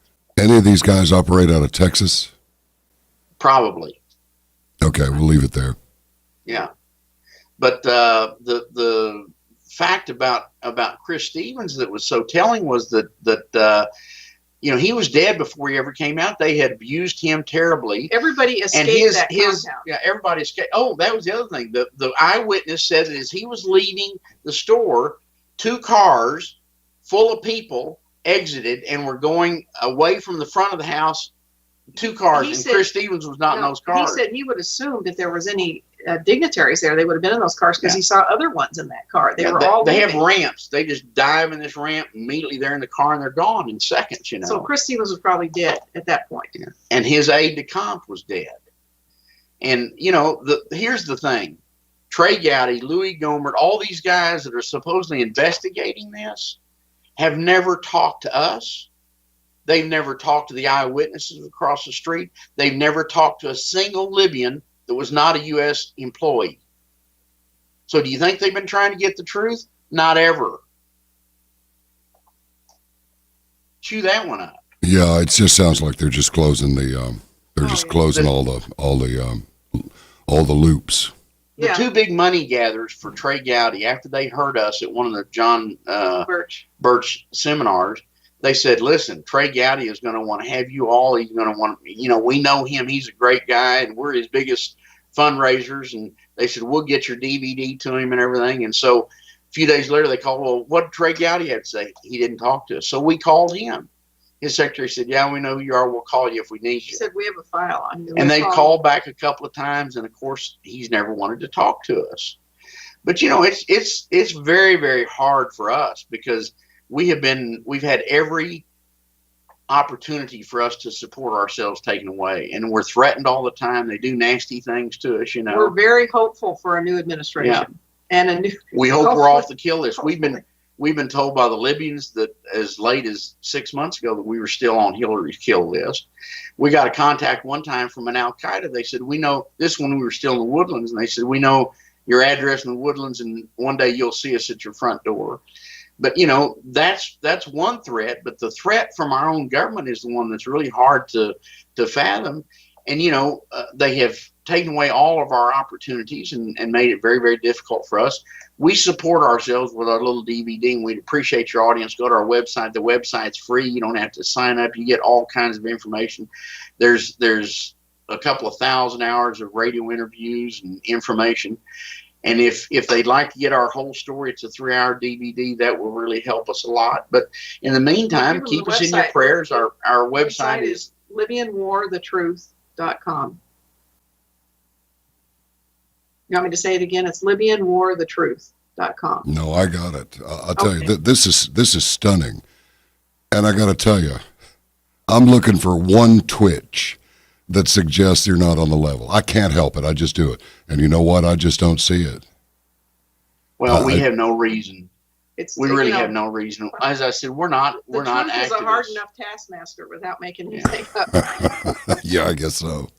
Yeah. Yeah, listen, I didn't mean anything. I didn't mean that by way of an insult. I'm just saying. I don't blame the lady the Nikki Barracall, the CIA lady who listened to us, and all the interrogators who listened to us that say, I've interrogated people in the past. You didn't miss a beat. Your story is 100% true coming from your heart. You know what you're saying is true. They all said that. And I said, well, if you sat there and watched what we watched and watched the blood run in the streets, these poor Libyan people, you would be saying the same thing. The Libyan people know who the bad guys are. They said if the United States will just stop arming and supporting and financing Al-Qaeda Muslim Brotherhood, then we will clean our country. And then after that, we will join hands with the tribes in all the other countries and clean radical Islam from the world. They said they joined hands with the U.S. They formalized that in an offer that was sent to Obama. He never responded to it. we've reiterated that to Trump, so he should know that that's in play. Katrina knows us. Yeah, the Libyan tribes came out and endorsed Donald Trump in May of last year. Yeah. The only Arabic tribes to ever do anything like that, I think. And they were all up the night of the election. The whole country was watching. And they were so happy when Trump was elected because they knew if Hillary Clinton was in there, their country was finished. Because she's been arming and supporting Al-Qaeda and these radical groups that are illegally occupying Libya now. And the night she was not elected and she lost, there was to be the next day an attack on Libya via Qatar. With money she had given them to U.S. aircraft to attack the Libyan National Army that is fighting Al-Qaeda and to do some other nasty things in Libya. There was also to be an uprising against starting in Egypt to put the Muslim Brotherhood back in there. All those things ceased and desisted the day she lost. If you remember, there was a $1.8 billion went from the Clinton Foundation to Qatar. And they were to send $300 million to the Libyan group for arms and money payments and stuff like that. They were to receive $100 million as their fee, and $1.5 billion was to go into the Clinton coffers there in Qatar. And when she lost the election, Qatar sent word to the Libyan, the radicals there, that they would not be receiving the funding promised. So, nothing's been said about that. There's been announcements that the $1.8 billion went there, but nobody knew why. Well, that's why. And, this kind of information is golden. If a legitimate intelligence agency was trying to find out what was going on, and they would publish what we're given by the tribes every day, then there's a whole lot of information that's available. They don't want to hear it. They don't want to see it. They keep trying to sweep it under the carpet. Would it be too much of a stretch if I were to suggest, do we think this is why CIA is so insane over Donald Trump? Oh, yeah. This is one big part of it. Yeah. They have been responsible for all the false flag operations forever. It's been said many times that all wars are banker wars. Oh, yeah. And this is proof positive. The military-industrial complex is the United States. Incorporated. Yeah. Yes. And they make gazillions. And, of course, in the war business, when you blow up stuff, you got to go pay for some more. So it's a great profit center for them. But, the thing is, I think really anybody, any good God-fearing person, when they were exposed to the kind of atrocities that we saw, because we weren't supposed to be there. But when you see that, you cannot turn your back on that. This doesn't have anything to do with being brave or not. Yes, we know that we have exposed ourselves, but let me tell you, it's the right thing to do. Our country was founded and based on morals that were higher than the old oligarchs and everything operated under. And we have tremendous support from people all over the world, but God has taken us in his hands. And Joanna and I are not, we're spiritual people, but we're not thumpers or anything like that. And you're not zealots. How we're protected, when they planted drugs on our car, this was at a John Birch Society meeting, and we decided to have the oil changed that day. And the guy that changed the oil probably got a Christmas present, because that evening we were stopped and the car was searched for 2.5 hours, and the Texas patroller that had the phone in his ear, a flip phone, and Joanne slipped down there. Here, he says, "I'm there. That's where I'm looking." Now they planted drugs in our car. Yeah, this is on Texas, because these were Texas state patrollers. Yeah, and their names and they followed us ID and everything from Lake Conroe coming up here towards Livingston. They followed us the entire time the radar detector was going off. I said, "Did they put that radar detector thing on our bumper? Because it never stopped." Then they came and stopped us. Of course, we weren't speeding. And they said they wanted to search the car. And Jimmy said, "I don't think so." He said, "You don't have any, there's no." He said, the drug dog is going to go around your car, and if he marks drugs, then you're under arrest. The dog went around the car 15 times, didn't mark anything. The guy kept hitting the back window. Finally, the dog jumped up and hit the window. And he says, "Drugs, you're under arrest."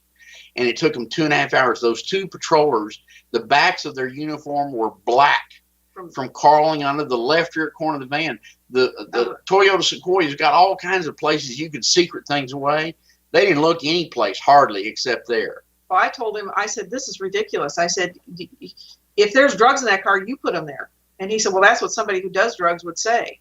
Believe me, what we've been through, not a us, chance in hell there's going to be any they drugs. Made us, I've never done drugs in my life. Well, yeah, and people who go around John Birch Society meetings are notorious pot smokers, right? There you go. Are they? I mean, no, hardly. Now listen, the John Birch Society got compromised. They were going to do a big article on us, and the reporter spent 15 hours talking to us, and they were going to do a 3-part story on us, and all of a sudden that got killed. They were going to have us travel around the country as paid speakers for them. That got killed. And when we finally dug inside to find out, they said that John Birch Society received too much pressure from the U.S. intelligence agencies. You know, we're real bad guys. But see, we can speak out about how bad NATO is, what a criminal terrorist organization it is. And we can also speak out about the UN, and John Birch Society is against NATO and against UN. So we are great spokespersons for them. But they just dwindled away. Yeah. Let me ask you this. Like everybody else. When you're talking about... website. Sorry? They hacked our website. Oh, yeah. Every now and then we'll get 40,000 hits one day, and it overloads the server, and they tell Joanne she's got to clean them out, you know. DDoS. Yeah. Let me ask you something. And that is, were you talking about a 1.8, did you say $1 billion payment? Yes, sir. She Okay. transferred it. Yeah, it was out in the public. Say that again? It was made public. I mean, you can read it in the news. Yeah. Now let me ask you this. So if this deal had gone through and the payment had been made, well, for you to make a $1.8 billion investment, you're probably looking at some real serious returns on such an investment. Can we estimate what the returns might have been in amount of dollars? Let me back up and try to help you with where that money came from. Okay.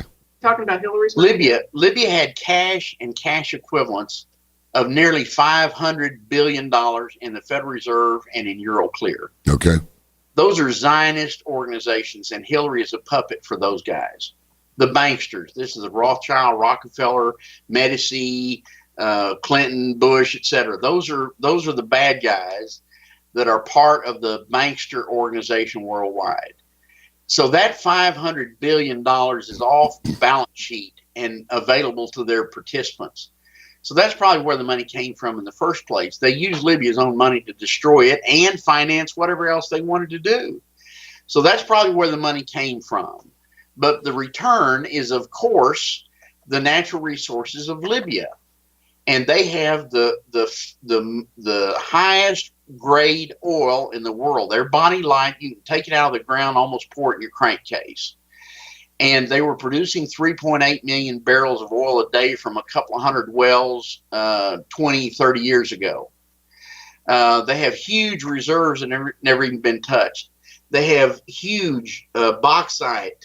They have iron ore that's 55% iron. They have a gold deposit in the southeast corner that's never been exploited. They have pure silicon. Yeah, they have the world's largest freshwater reservoir under the Sahara. So Libya is a very, very, very rich country.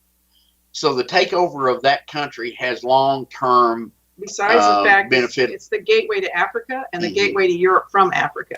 Just by way of a little history here, now the Italians had control of it until '69. Was that left over from World War II or what? Yes. Yeah. Okay, Libya's gotcha. been occupied forever. Until '69, Libya had been occupied almost all of its existence. The biggest Roman city was in Libya. Leptis Magna. Yep. Wow. You know, there's a lot of Joanne's a history major, and there was so much history in Libya. You could walk on, you could go inside these Roman ruins. They were pristine, not like in Greece or in Rome where they're all black from people touching them. No, it was pristine. Yeah. Ornate mosaic floors, you know. We had Libyans tell us that they could take us to places in the desert that they knew about, settlements of either Romans or Greeks or whoever wanted.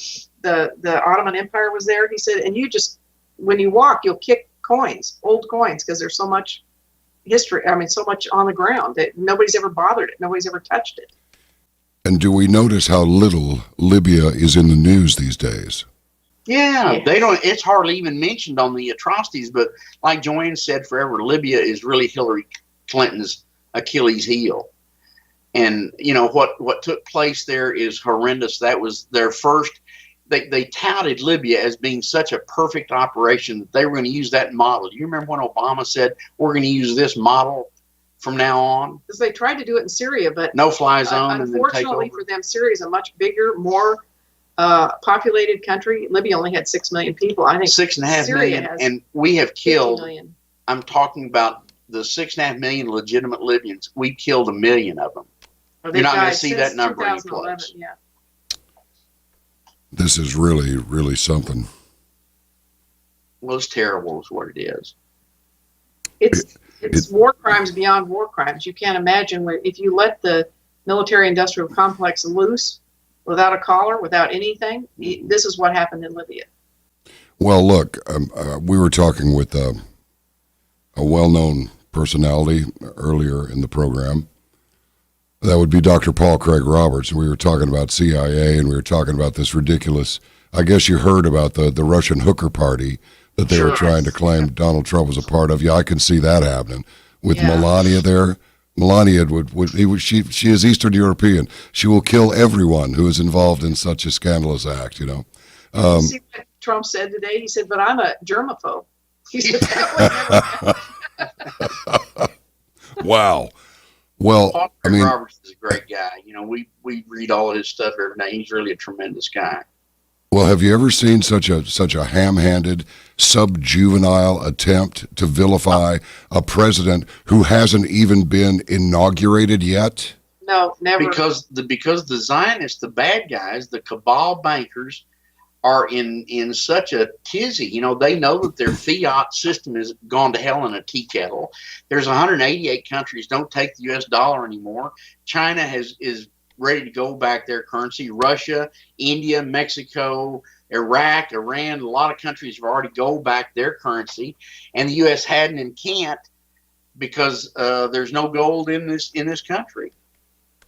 Well, The Chinese have agreed to lease sale 320,000 tons of gold to the U.S. Treasury to back up our currency, so we'll be Basel III compliant as long as the Federal Reserve is gone and all the Zionists are out. I got to ask you a question here. Yeah. It's about these Zionists. So, even though this may seem like a ridiculous question, you either know or you know as little as I do about it. So I'm thinking I'm hopeful that you know more about it.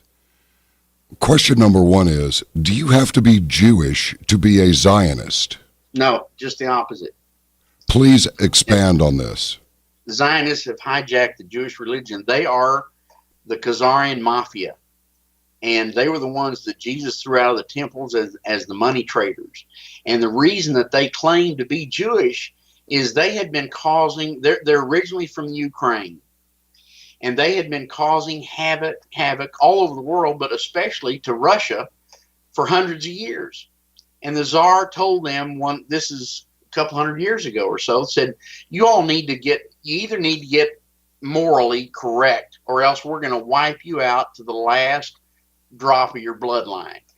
So you go choose a religion, any of them, and practice that religion's beliefs, because you all are heathens. And so they selected the Jewish religion, but they are not Jews, and the Jews don't like them and don't want them. Everybody mistakes the Zionists as being Jews, but they are not. They are the hijackers of that, and they're Jews in name only. And they are really the Khazarian mafia. Their homeland is the Ukraine. They have no bloodline connection to the Jews. There's a DNA study that was done, and it shows that like Netanyahu and all, they aren't related to anybody in that area of the world. They're not related to anybody. Nope. No. The Palestinians are more closely related to the real Jews. The Palestinians are related to the real Jews? Yes, DNA-wise, yes. Can you prove this? Sure, it's a report. It's a big report. I can send it to you. Please. A big study that was done. Who did the study? Do you know right offhand? It was done by a bunch of Jews. It was posted on the Veterans Today network. I think I don't remember who did the report, but it's a long report. I'll send it to you. Well, I've got a lot to learn about Zionism and a lot of other things, and that's why we're here. I'll send you the history that I have. Sometime call me privately because I'll give you some burn down information. Well, if we're going to throw intel around, it might as well be of the burn down variety. Otherwise, really, what's the point? This is his personal experience. This has personal repercussions, and I'm not willing to discuss in public. I completely understand it. I'm going to try and figure out some sort of a secure method of getting this, although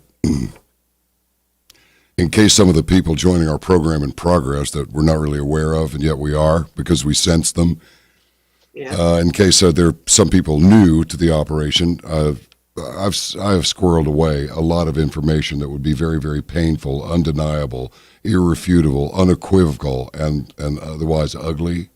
That's been distributed to well over by now the better part of 100 people. I used to say about 50, but it's more than that.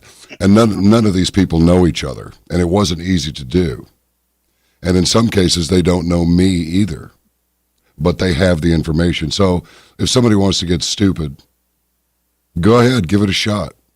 But it's not going to work out well for them at all. Not at all.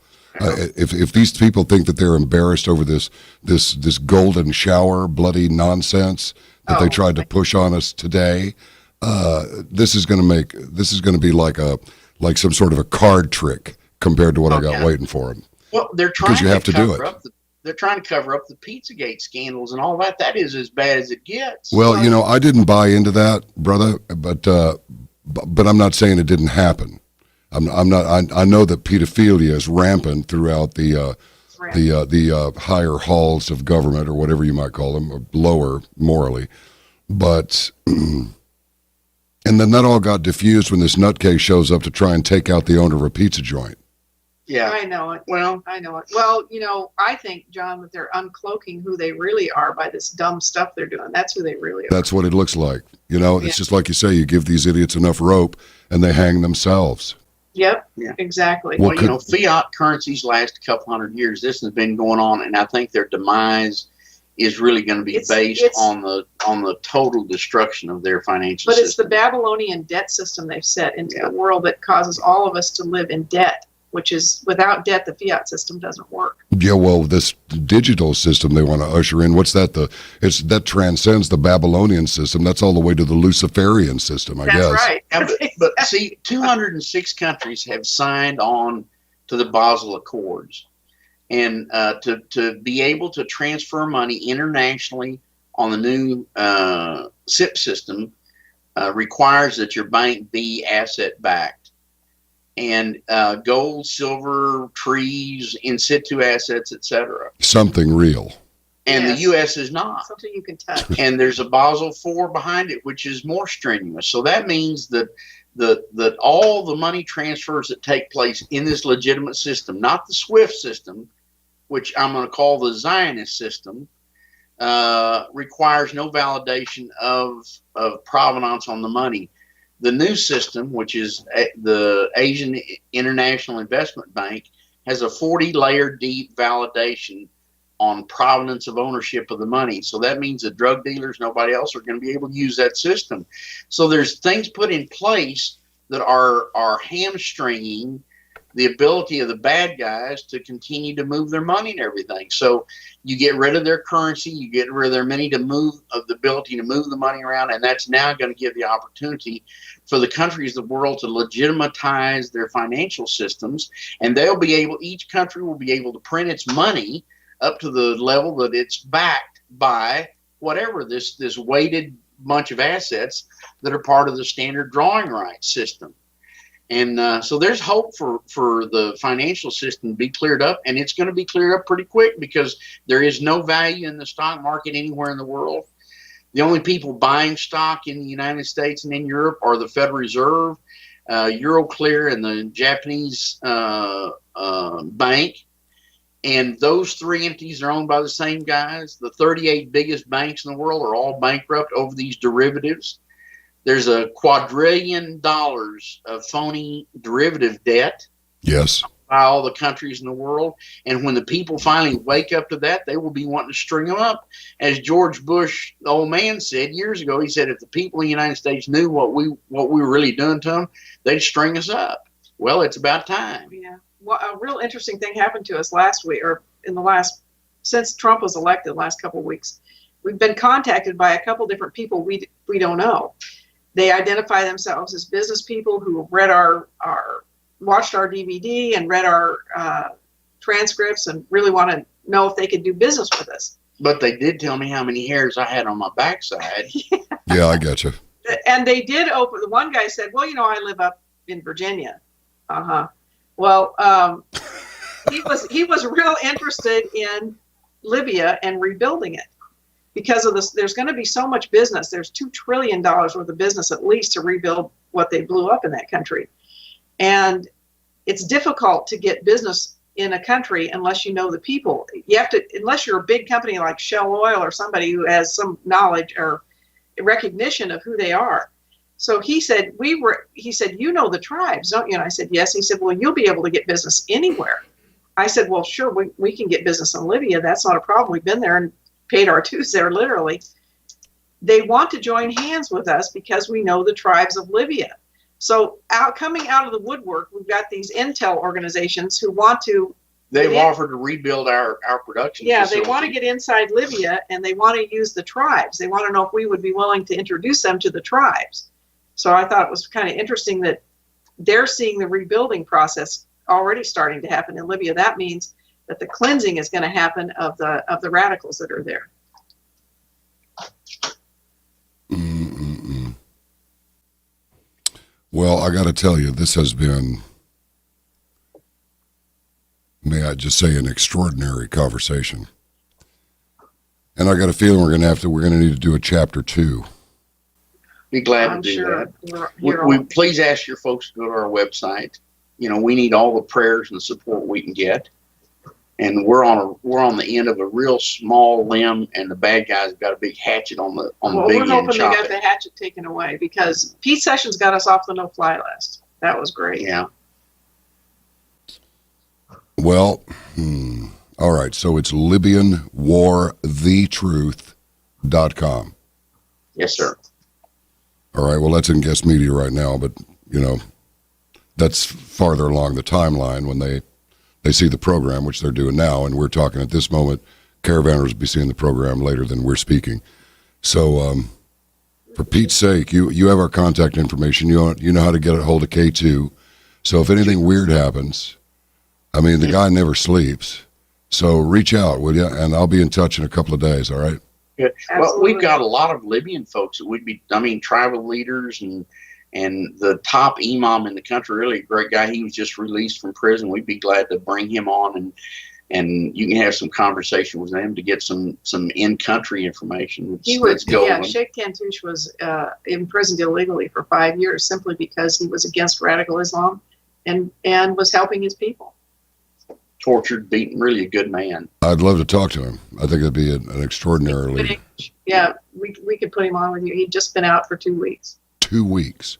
2 weeks. Yeah. Well, let's let him adjust to this side of the wall. Yeah. And maybe he's still healing from the torture. Well, I don't know about you, but I think the time is now to bring this pressure to bear. I didn't realize. I've spent a lot of time and a lot of years of my life in Dallas, Texas.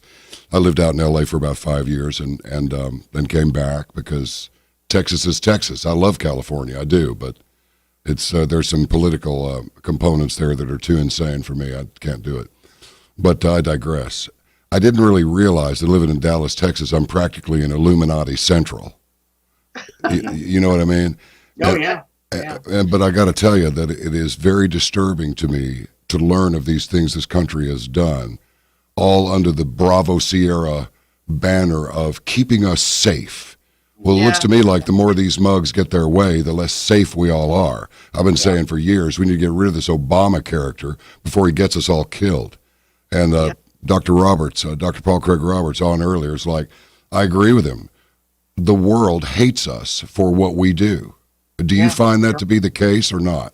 100%. Absolutely, and the world knows. Oh, they know. They know things that you and I mean, when having grown up, I grew up in Oregon. Jimmy grew up in Texas, but you know, I didn't know a lot of things. And one of the things they told me was that John McCain is a fraud. They told me this years ago. I said, what do you mean? They said, he was never imprisoned like that. He said, all the world knows this, but except America. There was a 2-hour documentary done on him, and the head of that camp was out speaking all over the world about what a phony John McCain was. I've been totally sick of that guy for I don't know how many years. Man. Yeah, we were picking on him earlier in the show too. It's I ask whenever I pass through Arizona, and I do sometimes. I'll just ask random people, why can't you guys get rid of John McCain? And they just look at me like, I don't know. Because they don't count the votes. Wake up, everybody. Nobody's counted the votes in the United States in 100 years. What? The votes have not been counted in the United States in 100 years. The people are appointed. The voting machines, all the elections and everything are a complete sham. I think Trump really got elected, Yeah, but he I did. don't think Hillary Clinton. In spite of. Yeah, she didn't win any popular vote. There was, I don't know, they said now 12 million illegal In votes. Dallas and in Amarillo, there were over 10,000 notices of voting machine vote change. Yeah, Over but I bet that those machines were not flipping votes from Hillary to Trump. It's the other way around. No. And the coordinator for the state of Texas had instructed all the locals not to keep the paper printouts anymore. Yeah, the receipts. Yeah. So how does that happen? He got called on the carpet. He did, but how much had already happened? You know, I mean, the things that have. I hope Trump requires a complete audit just for the reason to document that those 3 million illegals that voted in California are brought forward. The 4 million in Arizona, the dead people that voted. I mean, Nevada.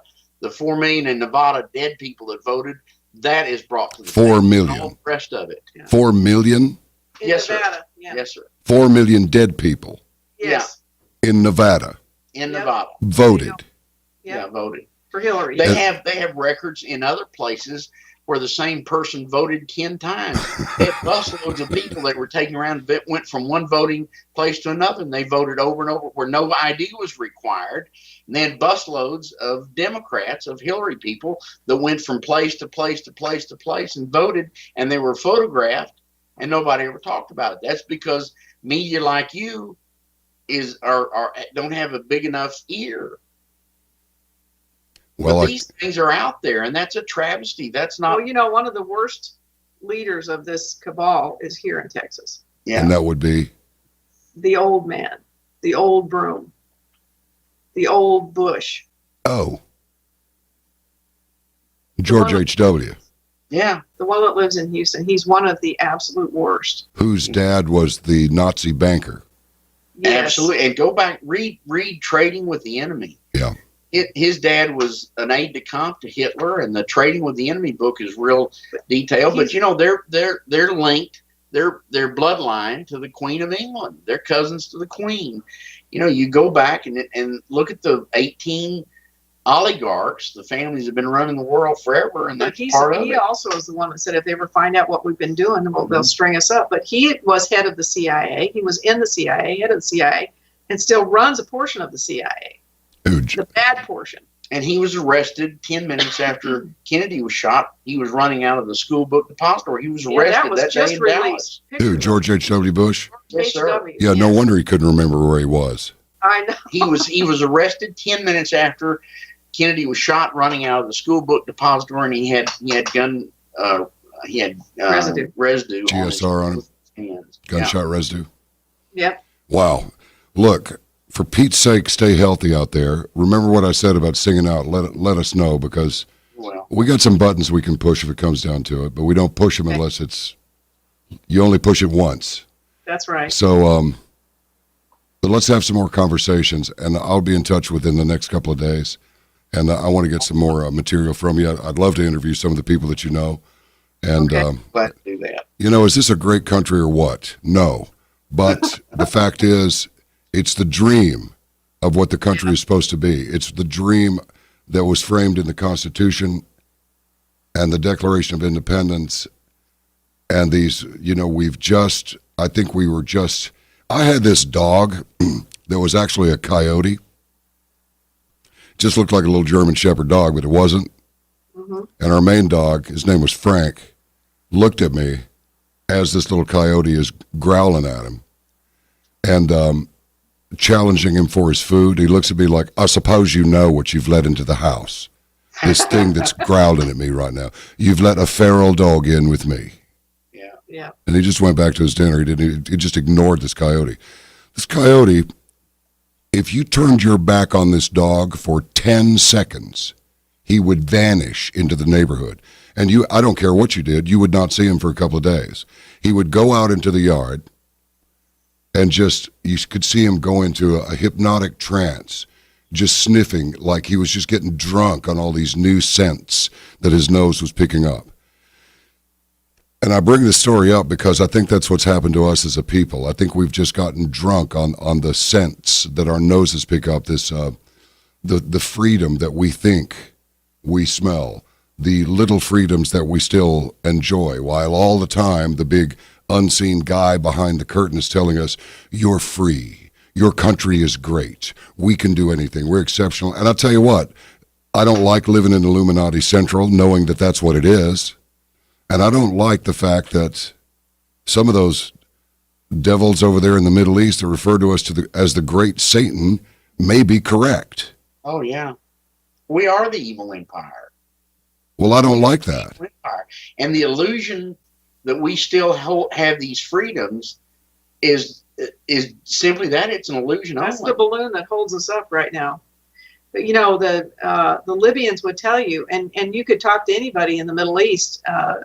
We talked to the Egyptian tribes too. They would tell you, we don't hate America. We love American people.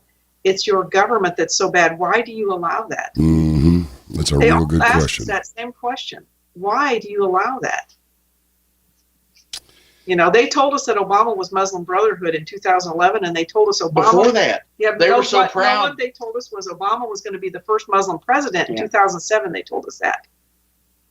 Yeah, I'm thinking there's more to him than that, too. He's a little light on his feet. For me to believe he's completely straight, I'll put it that way. I like how he's a Muslim and can be that way. I got to ask a question. This may be a little out of line, but I'm going to ask it anyway. What's all this about the ambassador being gay, Chris Stevens? Is that true or not? We've talked with Lydia that said she was she was engaged to him and he was a great guy and everything. The fact is that he had a real tainted reputation in Libya. Now, I don't know that he had any friends in Libya or anything like that, but the problem is the bad guys, and I'm again going to talk about the Zionists, the CIA. They entrap people with drugs, sex, money, whatever. You bet. And once they're trapped, then they're the pawn forever. And whether that was part of it or not, I don't know. But Chris Stevens was first in Libya as part of the oversight committee to see the removal of all the nuclear enhancement devices. So he was there beginning in 2006. He became ambassador sometime after that, but he was CIA. First. He was CIA forever. Oh, you bet he was. And the thing about it is, all they have to do is say it, and it becomes part of his legend. Yeah. Yeah. And so, whether that's true or not, I don't know. We personally never met the guy. Understood and appreciated. And we heard all kinds of information both ways. Lydia, she has a completely different story. But they never married. They separated, It was the State Department that put out that he was gay, and they were so proud that there was a gay ambassador in Libya, a Muslim country. Yeah. Why would they put something like that out to begin with, unless they were setting him up for a brutal murder later? Exactly. Yeah, exactly. I get it. You have to question everything they put out. But, you have to, there are also some things that are just not done in the Muslim society. Like a man does not hold the hand of a woman that's not his wife in public. Right. The current ambassador. No, she's not. The past ambassador, Deborah Jones. She's gone now. She was filmed many times holding hands with the radical imams in Libya, and they're grinning. They're like a raccoon eating shit through a picket fence, and she's holding hands with them. They're both grinning. That's a sign that he is having personal relations with that woman. Well, the Libyans were shocked. They were shocked. They sent us the picture. They said they thought everybody would be shocked by this. I said, well, in America, we probably wouldn't think much of that. And he said, well, in a Muslim country, we think a whole lot of that. So, is that intentional, or is the State Department that ignorant, or they don't care? What is it? There's too many questions. Our government is for all practical purposes, Washington, D.C. is illegitimate, period. They've all become demigods, and I hope that we're seeing a big change, and I hope that change can survive. That's what I really hope. Well, let's just keep pushing for it, because we got nothing better to do we? Other than save the nation. I'm thinking saving the nation might be job one. Yes, I think so. That might be it. But you're pushing a piece of string uphill, because you've got everybody in D.C. that's going to be working against the interests of the people. Well, hopefully some of those people are at the end of the people mover, like John McCain is going to fall off any day. Right. Well, it seems like the more rope, I've said this already today once, but I'm not hesitant to say it again. That's how it is. You give these rats enough rope and watch them hang themselves. But after they do, it's up to us to gather the crowd for the hanging so we can observe this. That's right. And everybody sees the same thing. Well, God bless you both, and thanks for coming on and spending this time with us. I really appreciate it. We enjoyed it. Give us a shout. All right. Thank you so much. We'll be in touch. God bless. Bye-bye.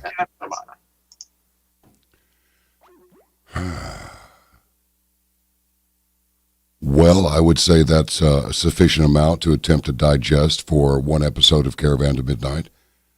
I repeat, thank you very much for supporting us. We could not do this without you. Without you, no one who would want to talk to us without you. Nobody.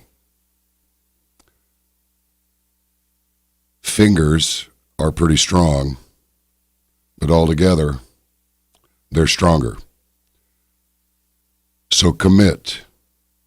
Commit to engage when you are called upon your hour. And between now and then, may the Lord protect you. May He enable you to sharpen your critical thinking skills. May you be ever mindful to keep your eyes up always. This is going to be a very tricky, complicated, and dangerous year. I'm not kidding you either. Together we make ready for what's to come. That's what we do, isn't it? Be seeing you.